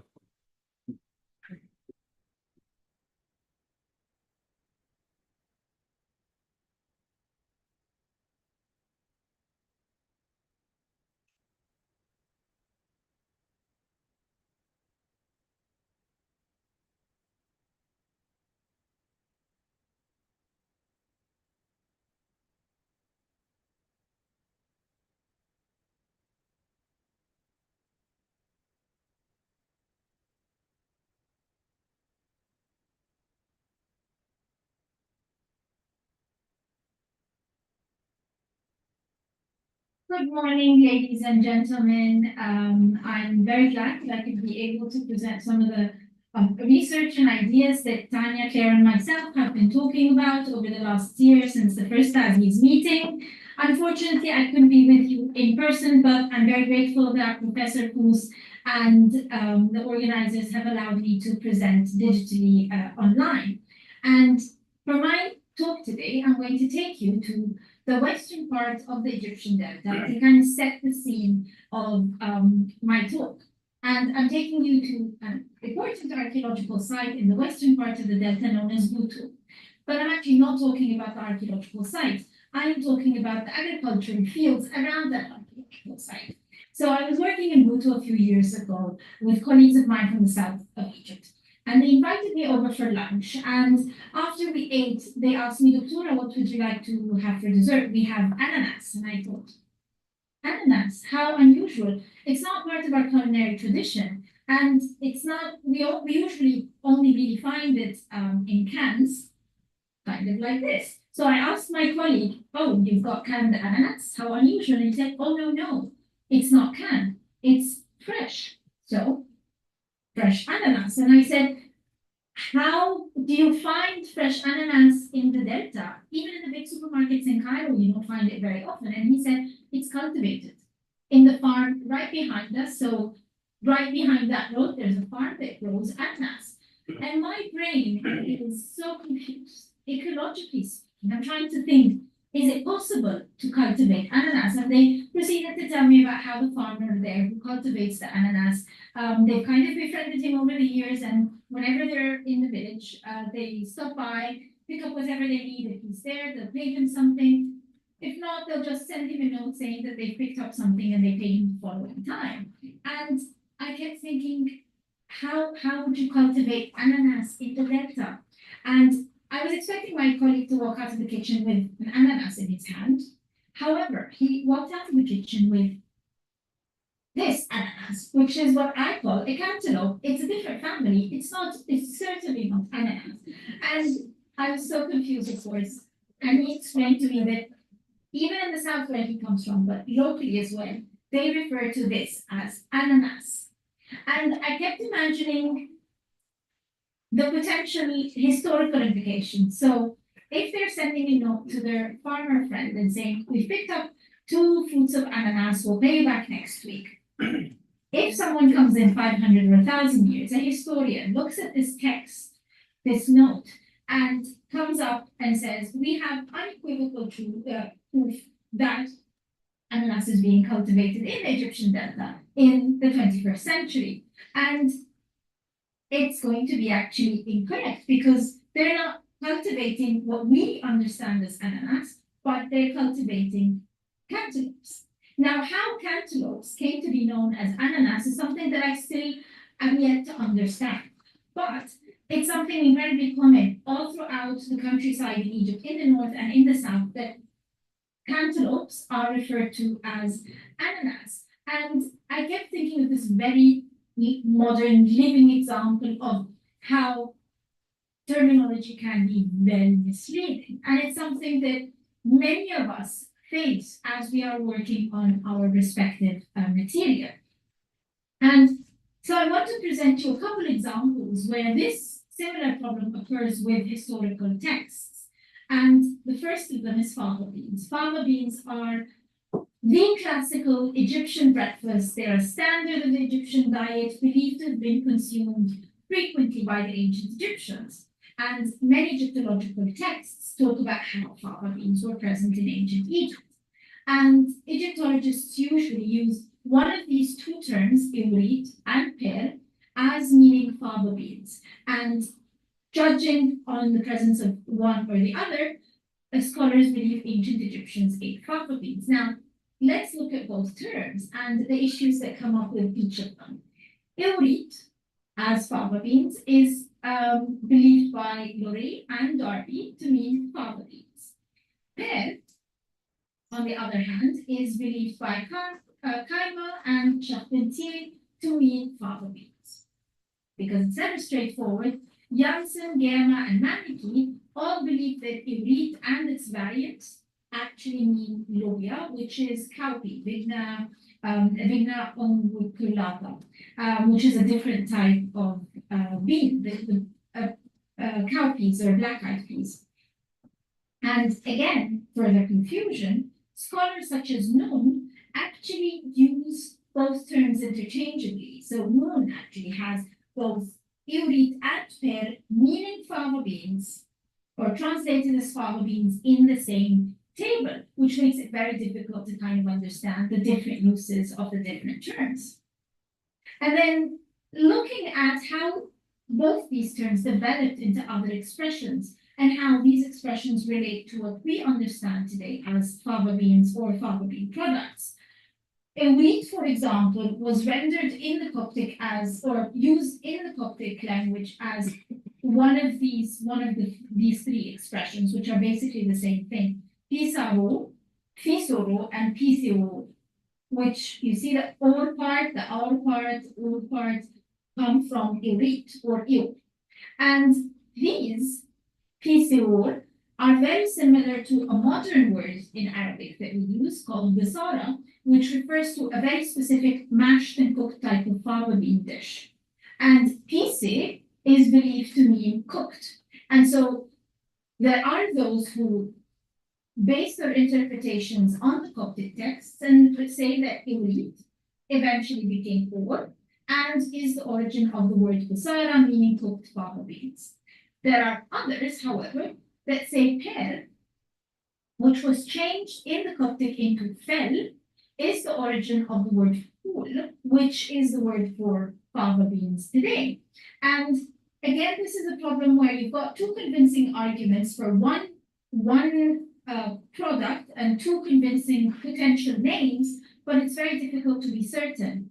And again, there could be incorrect naming, there could be a change because words also change their meanings.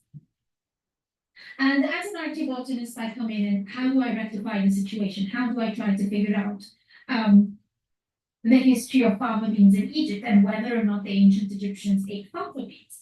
I'm looking at the archaeobotanical evidence, and what I've done is I've collected all the instances of archaeobotanical finds of fava beans in Egyptian history, and I put them down in a fancy chart. And if you look here, all of that, all the way until here, is the 5,000, 4,000 years of ancient Egyptian history. And we barely have any fava beans in terms of the amount of instances or sites and the numbers of fava beans. Here you've got 2, here you've got 1. And then over the last 2,000 years, so starting the Greco-Roman period, you have a mad increase in the presence of fava beans in terms of the number of sites where fava beans are present and also the amount of fava beans that are present. So when we compare fava beans to lentils, for example, you'll see that, or you can't see it, you have to trust me, it's not on the charts, but you'll know that lentils are far more common in ancient Egypt than fava beans. And while lentils continue in their popularities, fava beans increase in their popularity in the last 2,000 years. So something happens with the Greco-Roman period that has increased the use and consumption of fava beans. So this is a moment where it seems that neither Iurit or Per, or it's unlikely that they refer to fava beans because they both refer to products that were far more common than what the archaeobotanical evidence indicates. Another issue is the word corn. This is a separate story that also becomes very problematic. Now, all of you will know, because this is the kind of audience that is critical and aware, all of you will know that corn, the word corn, can be used to refer to two different things.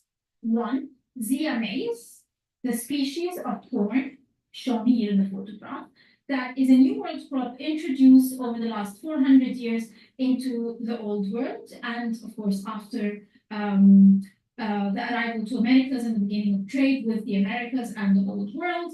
And the word corn as well can refer to just grains, any type of cereal grains. So it can refer to wheat or barley or sorghum or maize. So any kind of popular grain becomes known locally as corn.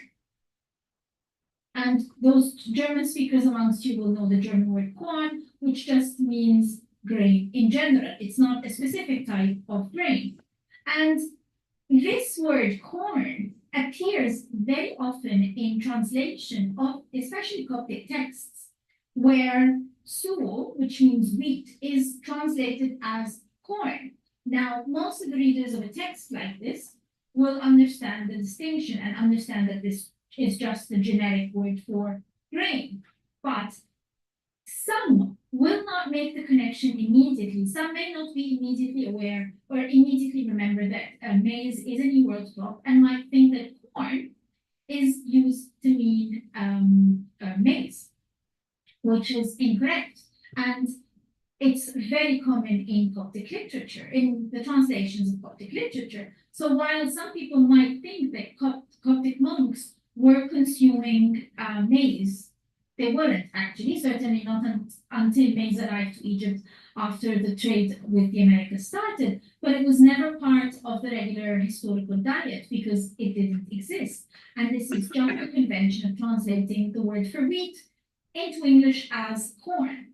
But why this becomes interesting is because of the different terms that I use to refer to maize in the different languages. So maize started coming into our parts of the world in the 16th century AD. It was widespread in the Mediterranean basin by 17th century AD. It was referred to in Italy as grano turco or sorgo turco, and in France as blé d'Espagne. And so it shows a Turkish connection, which suggests that it arrived to Italy via Turkey because it's referred to as Turkish grain or Turkish sorghum. And we know that historical evidence shows that it was in Turkey by the 16th century AD, where it was referred to as Egyptian wheat or Egyptian millet, misr. And eventually was shortened to just misr, which means maize. It's just a generic word for maize. And misr is the Arabic word for Egypt, which suggests that it arrived to Egypt, from Egypt to Turkey, from Turkey into Italy, for example, or France, or Italy specifically, since it says grano turco or sorgo turco in Italian. However, the earliest evidence that is really convincing, really clear, for maize in Egypt is from the 19th century AD, where it is referred to as dura or dura shemi, Levantine dura, Levantine maize, suggesting it may have come in from the Levantine area. But this pathway of Levant first, and then Egypt, and then Turkey, and then Italy is not necessarily, in terms of timeline and textual and archaeological evidence, is not necessarily convincing. And a question like this requires the work of multiple scholars working from multiple areas and archaeobotanical evidence, because it would be very helpful to have that. However, there's no archaeobotanical evidence from Egypt recorded or published. I found one grain of corn on disturbed layers of an archaeological site that was used between the 13th to the 19th and 20th, actually until the 20th century. And so it may have been from any of these, obviously not before the exchange with the Americas started. And this creates further confusion because the word dura is also used in Egypt to refer to something else. Dura rafi'a or slim dura is sorghum bicolor, which is a much, much older species that has been well established in Egypt for millennia. It wasn't very common in ancient Egypt, but it became more common later on over the last, let's say, 1,500 years. And so we've got different names denoting different things at different times, which makes it very difficult to understand.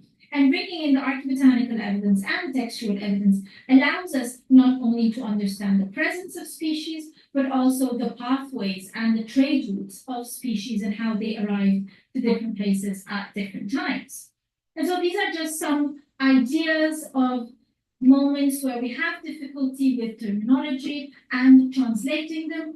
Claire and Tanya are presenting also other ways and other issues that become problematic in terms of translating and presenting some archaeobotanical data that helps us perhaps untangle some of these issues. I hope I can be with you next time we meet, and I look forward to continuing working on this particular topic with Tanya and Claire. Unfortunately, I'm not quite available live for questions, but if any of you have questions, please do email me. I would love to hear more about your ideas. Thank you all very much and have a wonderful and productive workshop.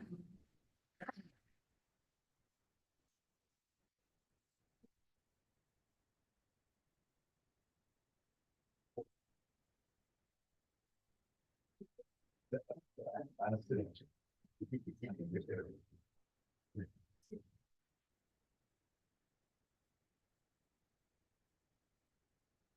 have to go to, we have to start later. Yeah. So continue. Yes, a bit. Yes, that's it. So we start here. Here. And I will.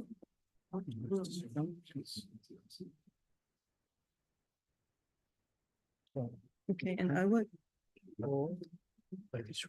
Okay, okay. This one. Okay, I will try. Okay. Yes, okay. Just a second, please. So, does it work? Yes, okay.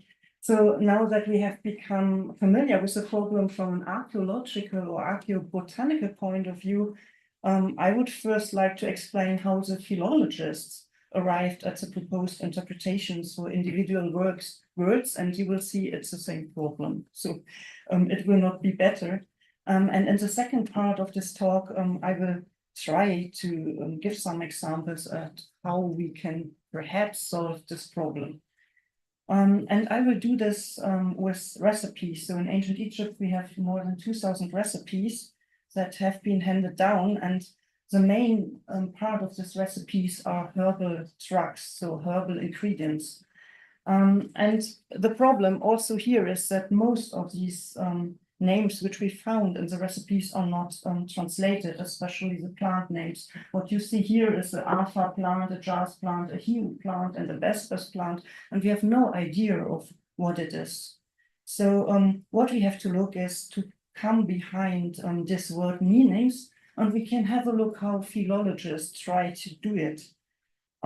So first of all, here is well, a table of contents of 6 methods of how you can come to these words. And you see when I describe them that also Mena and Claire already used them.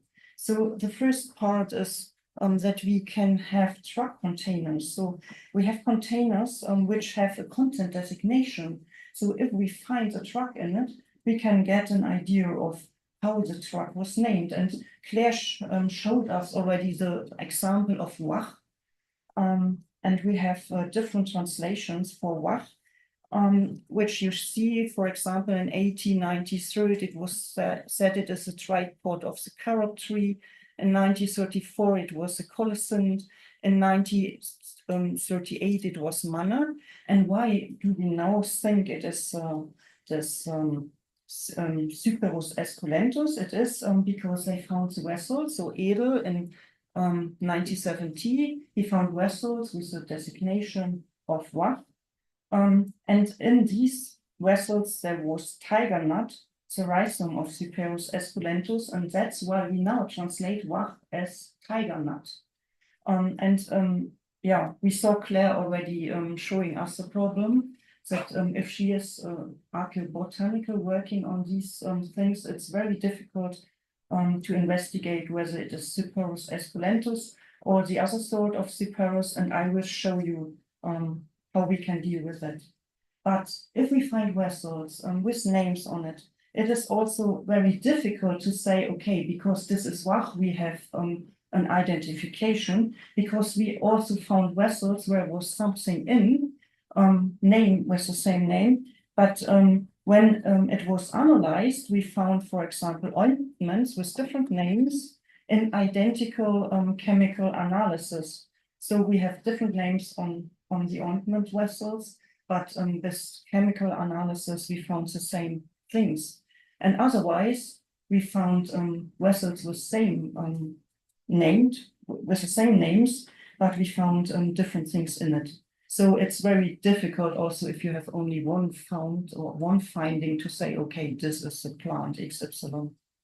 So a second method was that we correlate things, or this was, I will go over that we correlate the ancient flora of Egypt with words. So if we know how the ancient flora was, We just could say, okay, we have these words, we have this environmental data, also data from trading areas. So perhaps we can put the things together. So we wouldn't have the problems with mice, which we found because we know mice wasn't there. It could not be a word for something. So we have to have very specific knowledge about environmental data of Egypt.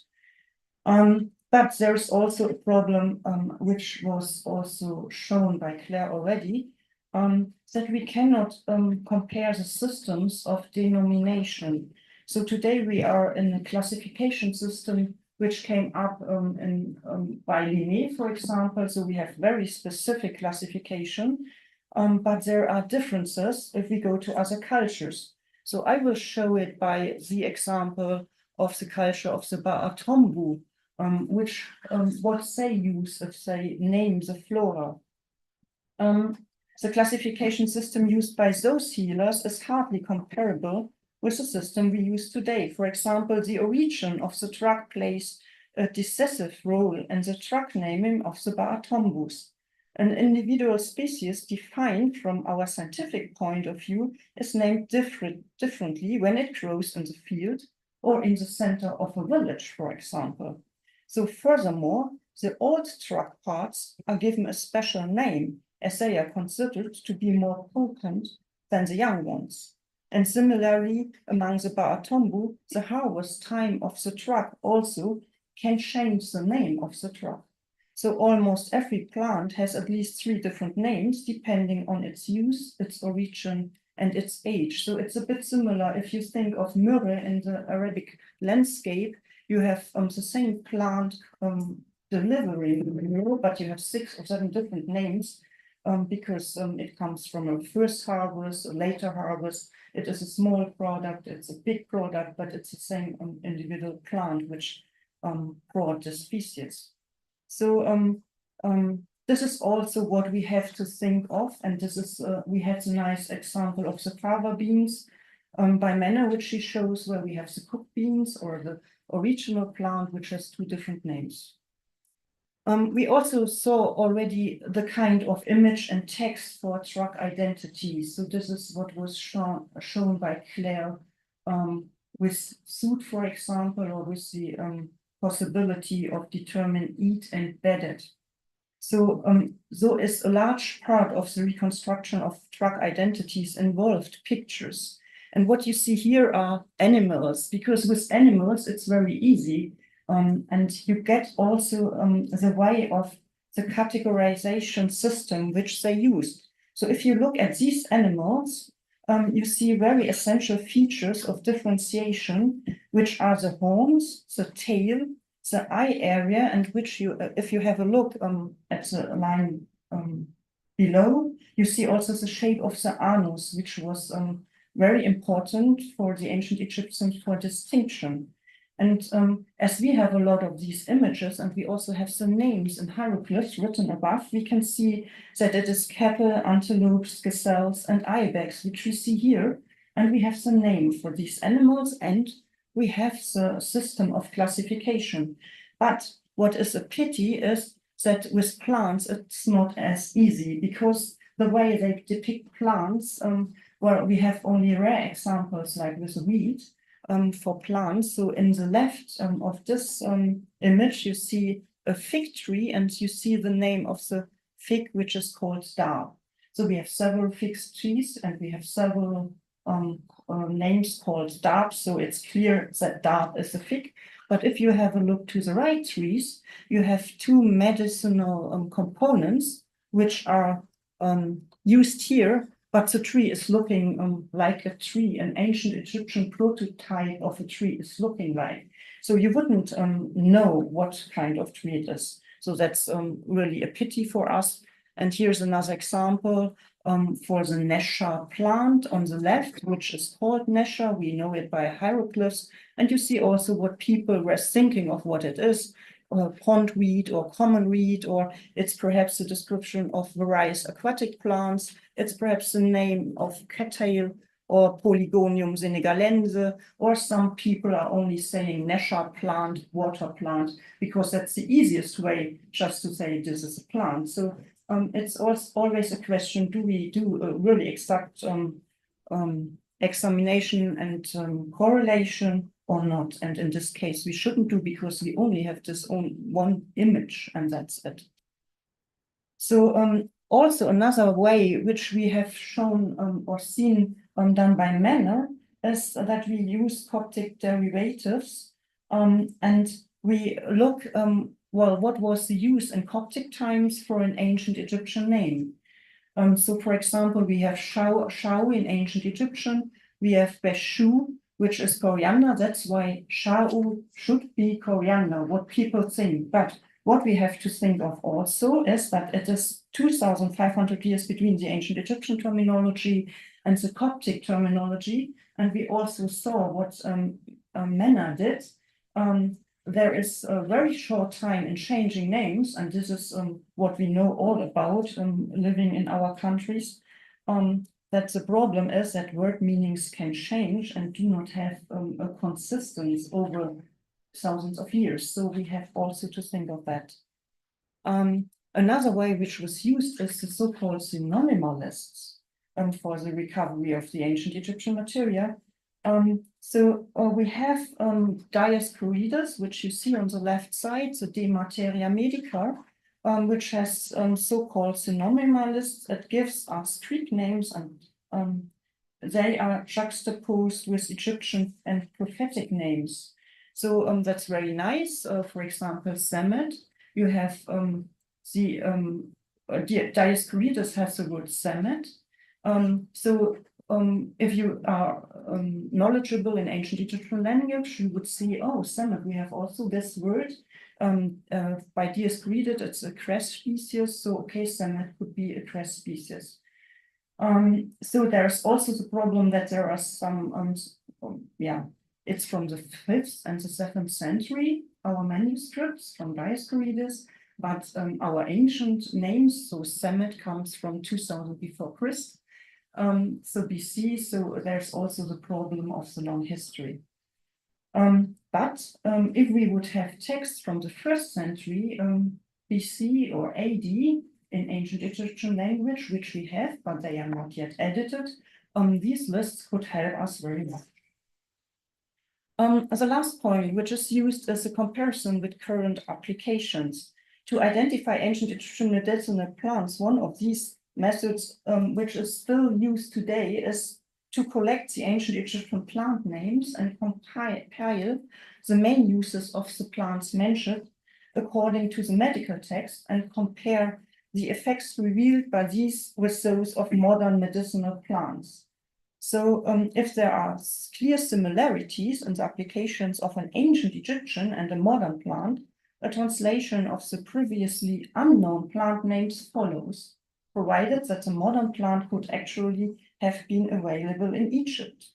So I have already expressed my criticism of this method elsewhere and very often, because individual ingredients are removed from their combinations in the recipes. So they are put together and because the body and healing concepts are different and they have to be taken into account if we do this method.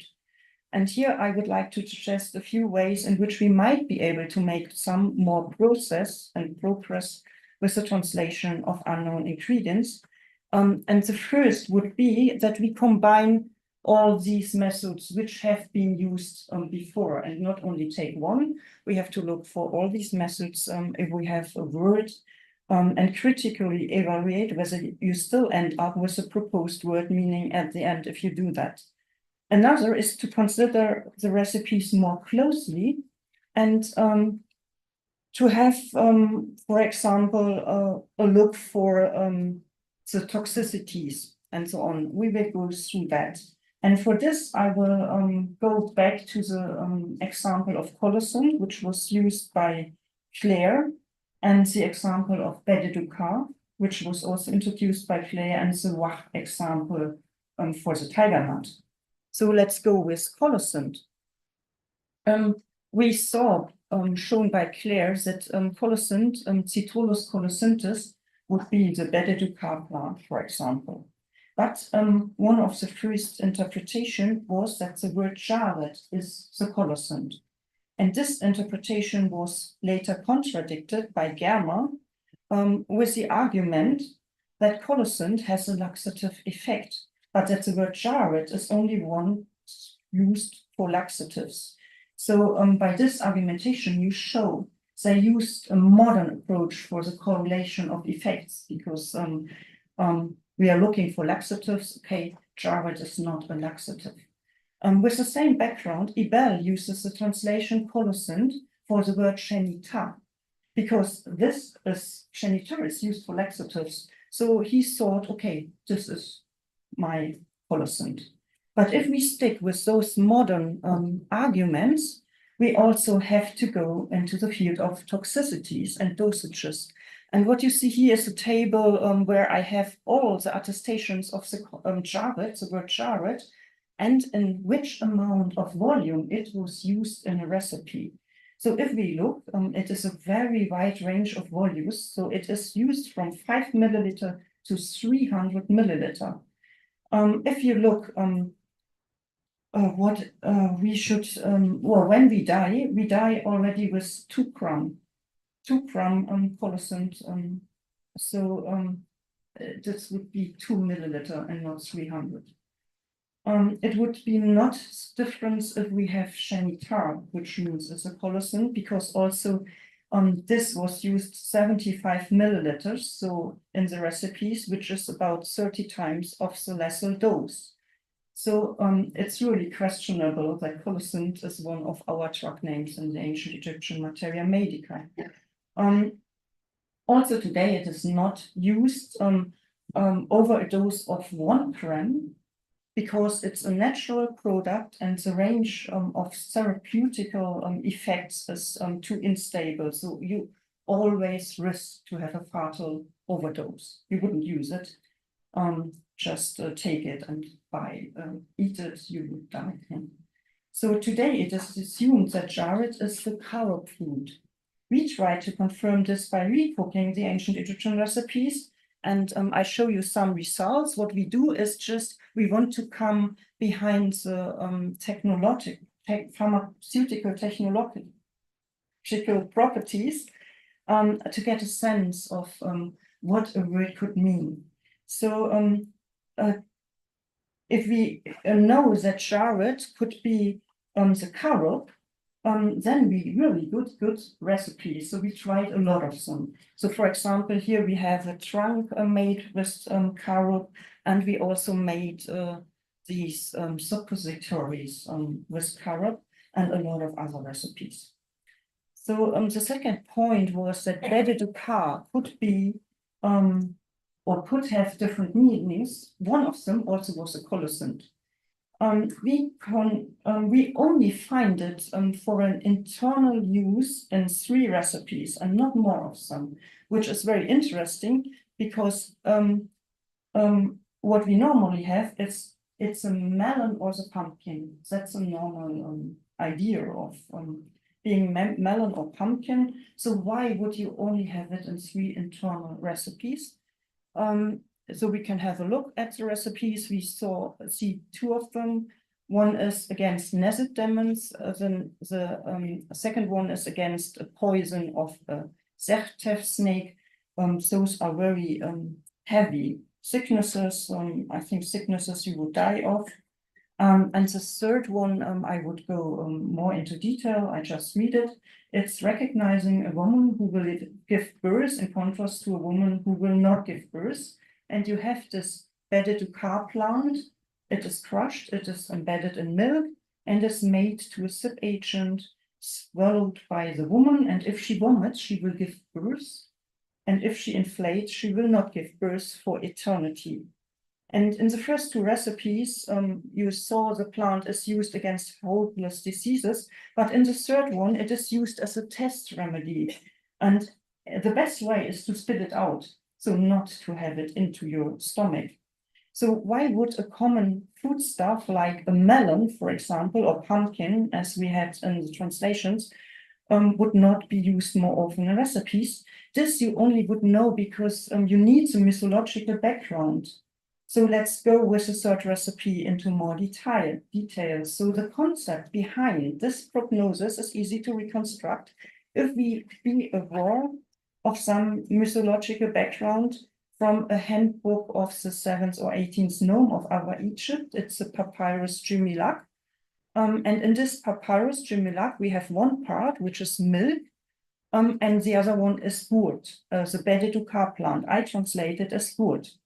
It is the primary elements which are put together. The existence of the gourd is explained in the following way. The god says, this is a god with fierce negative attributes, turned himself into a bull. In this form, he chased after the goddess Isis, his sister, who always has a positive connotation. His attempted act of violation was not successful. His sperm was just spilled on the ground, and on this stalk the gourds grew. So we have the gourd as the semen, the sperm of a very evil person, a very evil god. And if we have a look what Bededukar means, this means the bulls of a car as a bull. So, and if you have a look at the gourd, you see it is comparable to the bull's testicles. So the plant is named as bull's testicles. Having in mind this mythological background, really nobody would like to taste something that is a creation of Seth. And so we have different ancient Egyptian pharmacological concepts. This differs widely from our today's perspective. So we cannot only go with our modern views, we also have to include the Emic views. So with the knowledge that Bededukar is associated with Seth, it is clear that nobody would use this plant, and that's why we don't find it in our application. We would like, but how can we say really that it is good? It's just this association by an image. With that, we can go to the Greek sources, and we have this prescription transferred very literally into Greek, and we find it in the Corpus Hippocraticum. So in the Corpus Hippocraticum, it said investigations of whether a woman will be pregnant. If you want to know if a woman will become pregnant, prepare gourd, that is butyrus plant, and add the milk of a woman who has given birth to a boy. If she burps, she will become pregnant, but if not, then not. So you see that the ancient Egyptian idea went into the Corpus Hippocraticum, and it was translated very directly, and it was also explained what this Bededu name meant, and it's translated by Sukiye, that's the name of the gourd. So this is a way we can come back to really what was the name of a plant. So the last story, make it very short, is this wachsing. So we also made recreations of these recipes, and we used the rhizome of Cyperus esculentus, and we used the rhizome of Cyperus rotundus.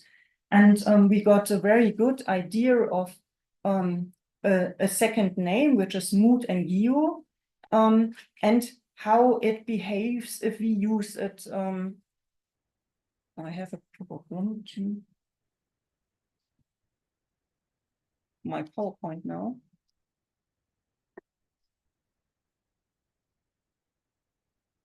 And perhaps you can help. So how the name is used and how this ingredient feels in a pharmaceutical technology way, and also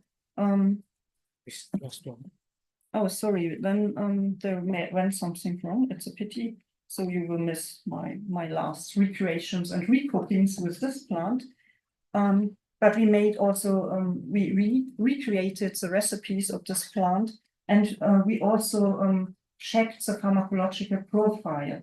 And so we found out that we are quite sure that the ancient Egyptians were aware of the difference between Cyperus esculentus, which means it's something to eat, and Cyperus rotundus, because rotundus is very bitter. It has a long form.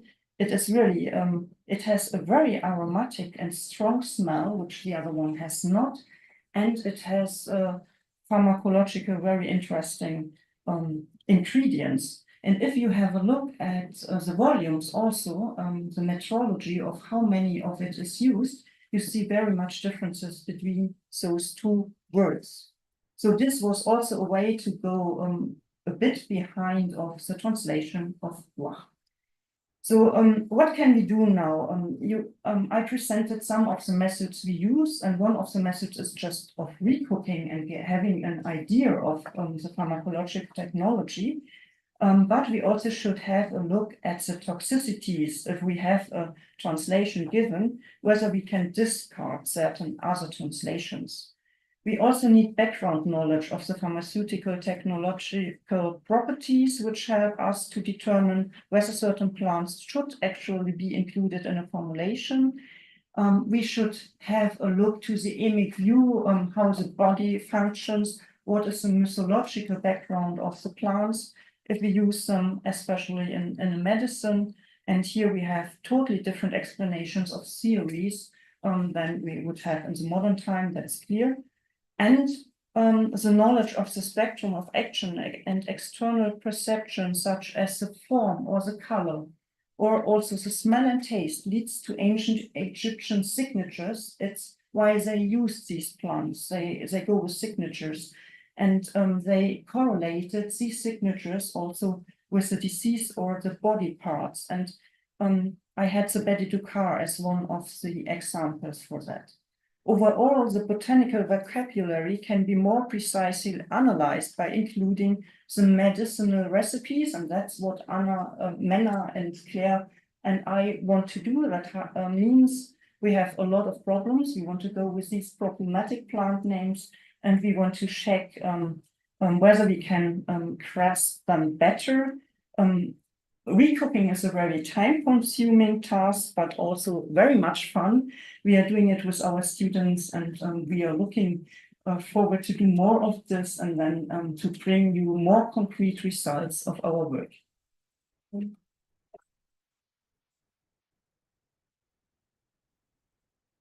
we're all looking forward how you transform ananas into a melon.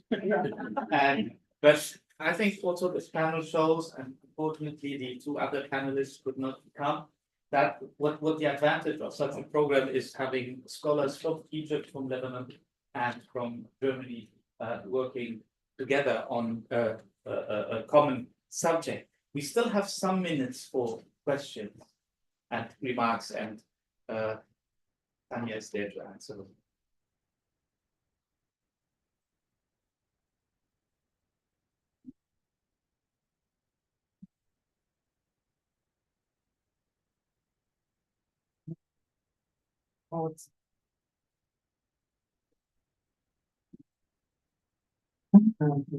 Plants which use as anesthetics for the patients to prepare them for surgery.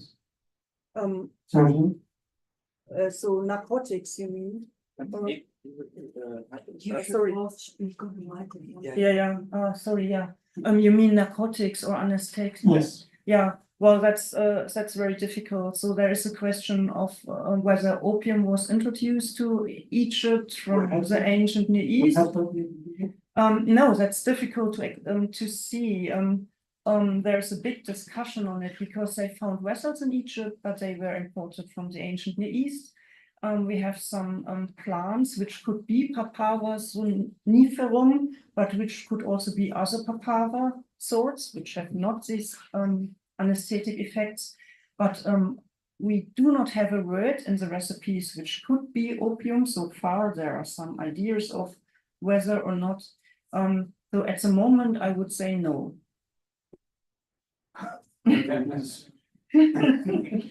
yeah, surgeries are always a problem, but with even until even until the 19th century there was a problem, but with hypnotic ideas and things like that, yeah, this is what happened.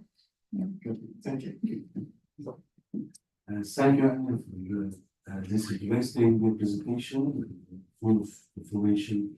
I am specialist in Islamic archaeology, so I'm here for you. You work in the Egyptologist, ancient Egyptian sources, and also you go to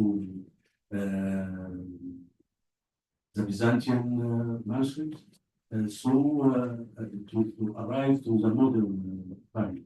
Why you didn't use Islamic sources, especially the translated the Byzantine work, and also we have already Egyptian doctors like Ali bin Ghadwan, lived in 10th century, and he has a book of recipes. Maybe it make a bridge between the Egyptian and Byzantine. It's a very easy answer because I don't know Arabic language. And you also have to go into detail of the translation. So what is translated why? So it's the same problem.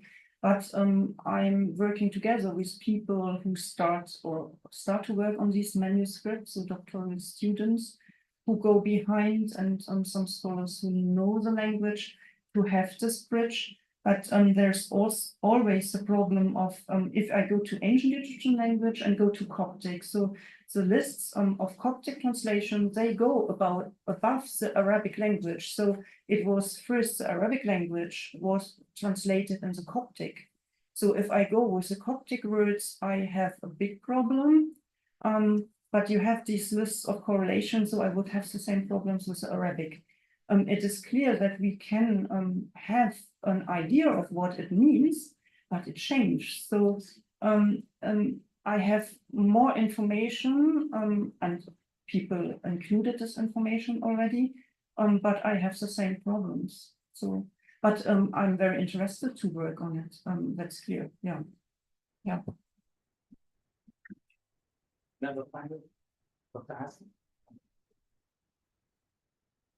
Hassan Akif from Ancient University. Of course, the problem of text in ancient and medieval times is a problem as well. But sometimes it's a solution. Because I deal with myself with some manuscript in medieval time.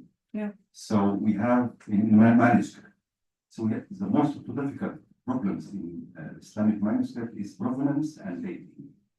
So sometimes if you found different names, so it's become an evidence for a provenance, like a word termite, which comes from in Egypt. Yeah. It's heard in Iraq. So if you see a word there, that means the authorship of the manuscript has been written in Iraq.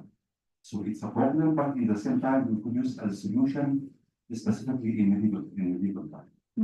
Most of some of the plans that you mentioned in your presentation, also used for the preservation of manuscript as a techniques. I will speak more about it. Thank you very much. Yeah, thank you.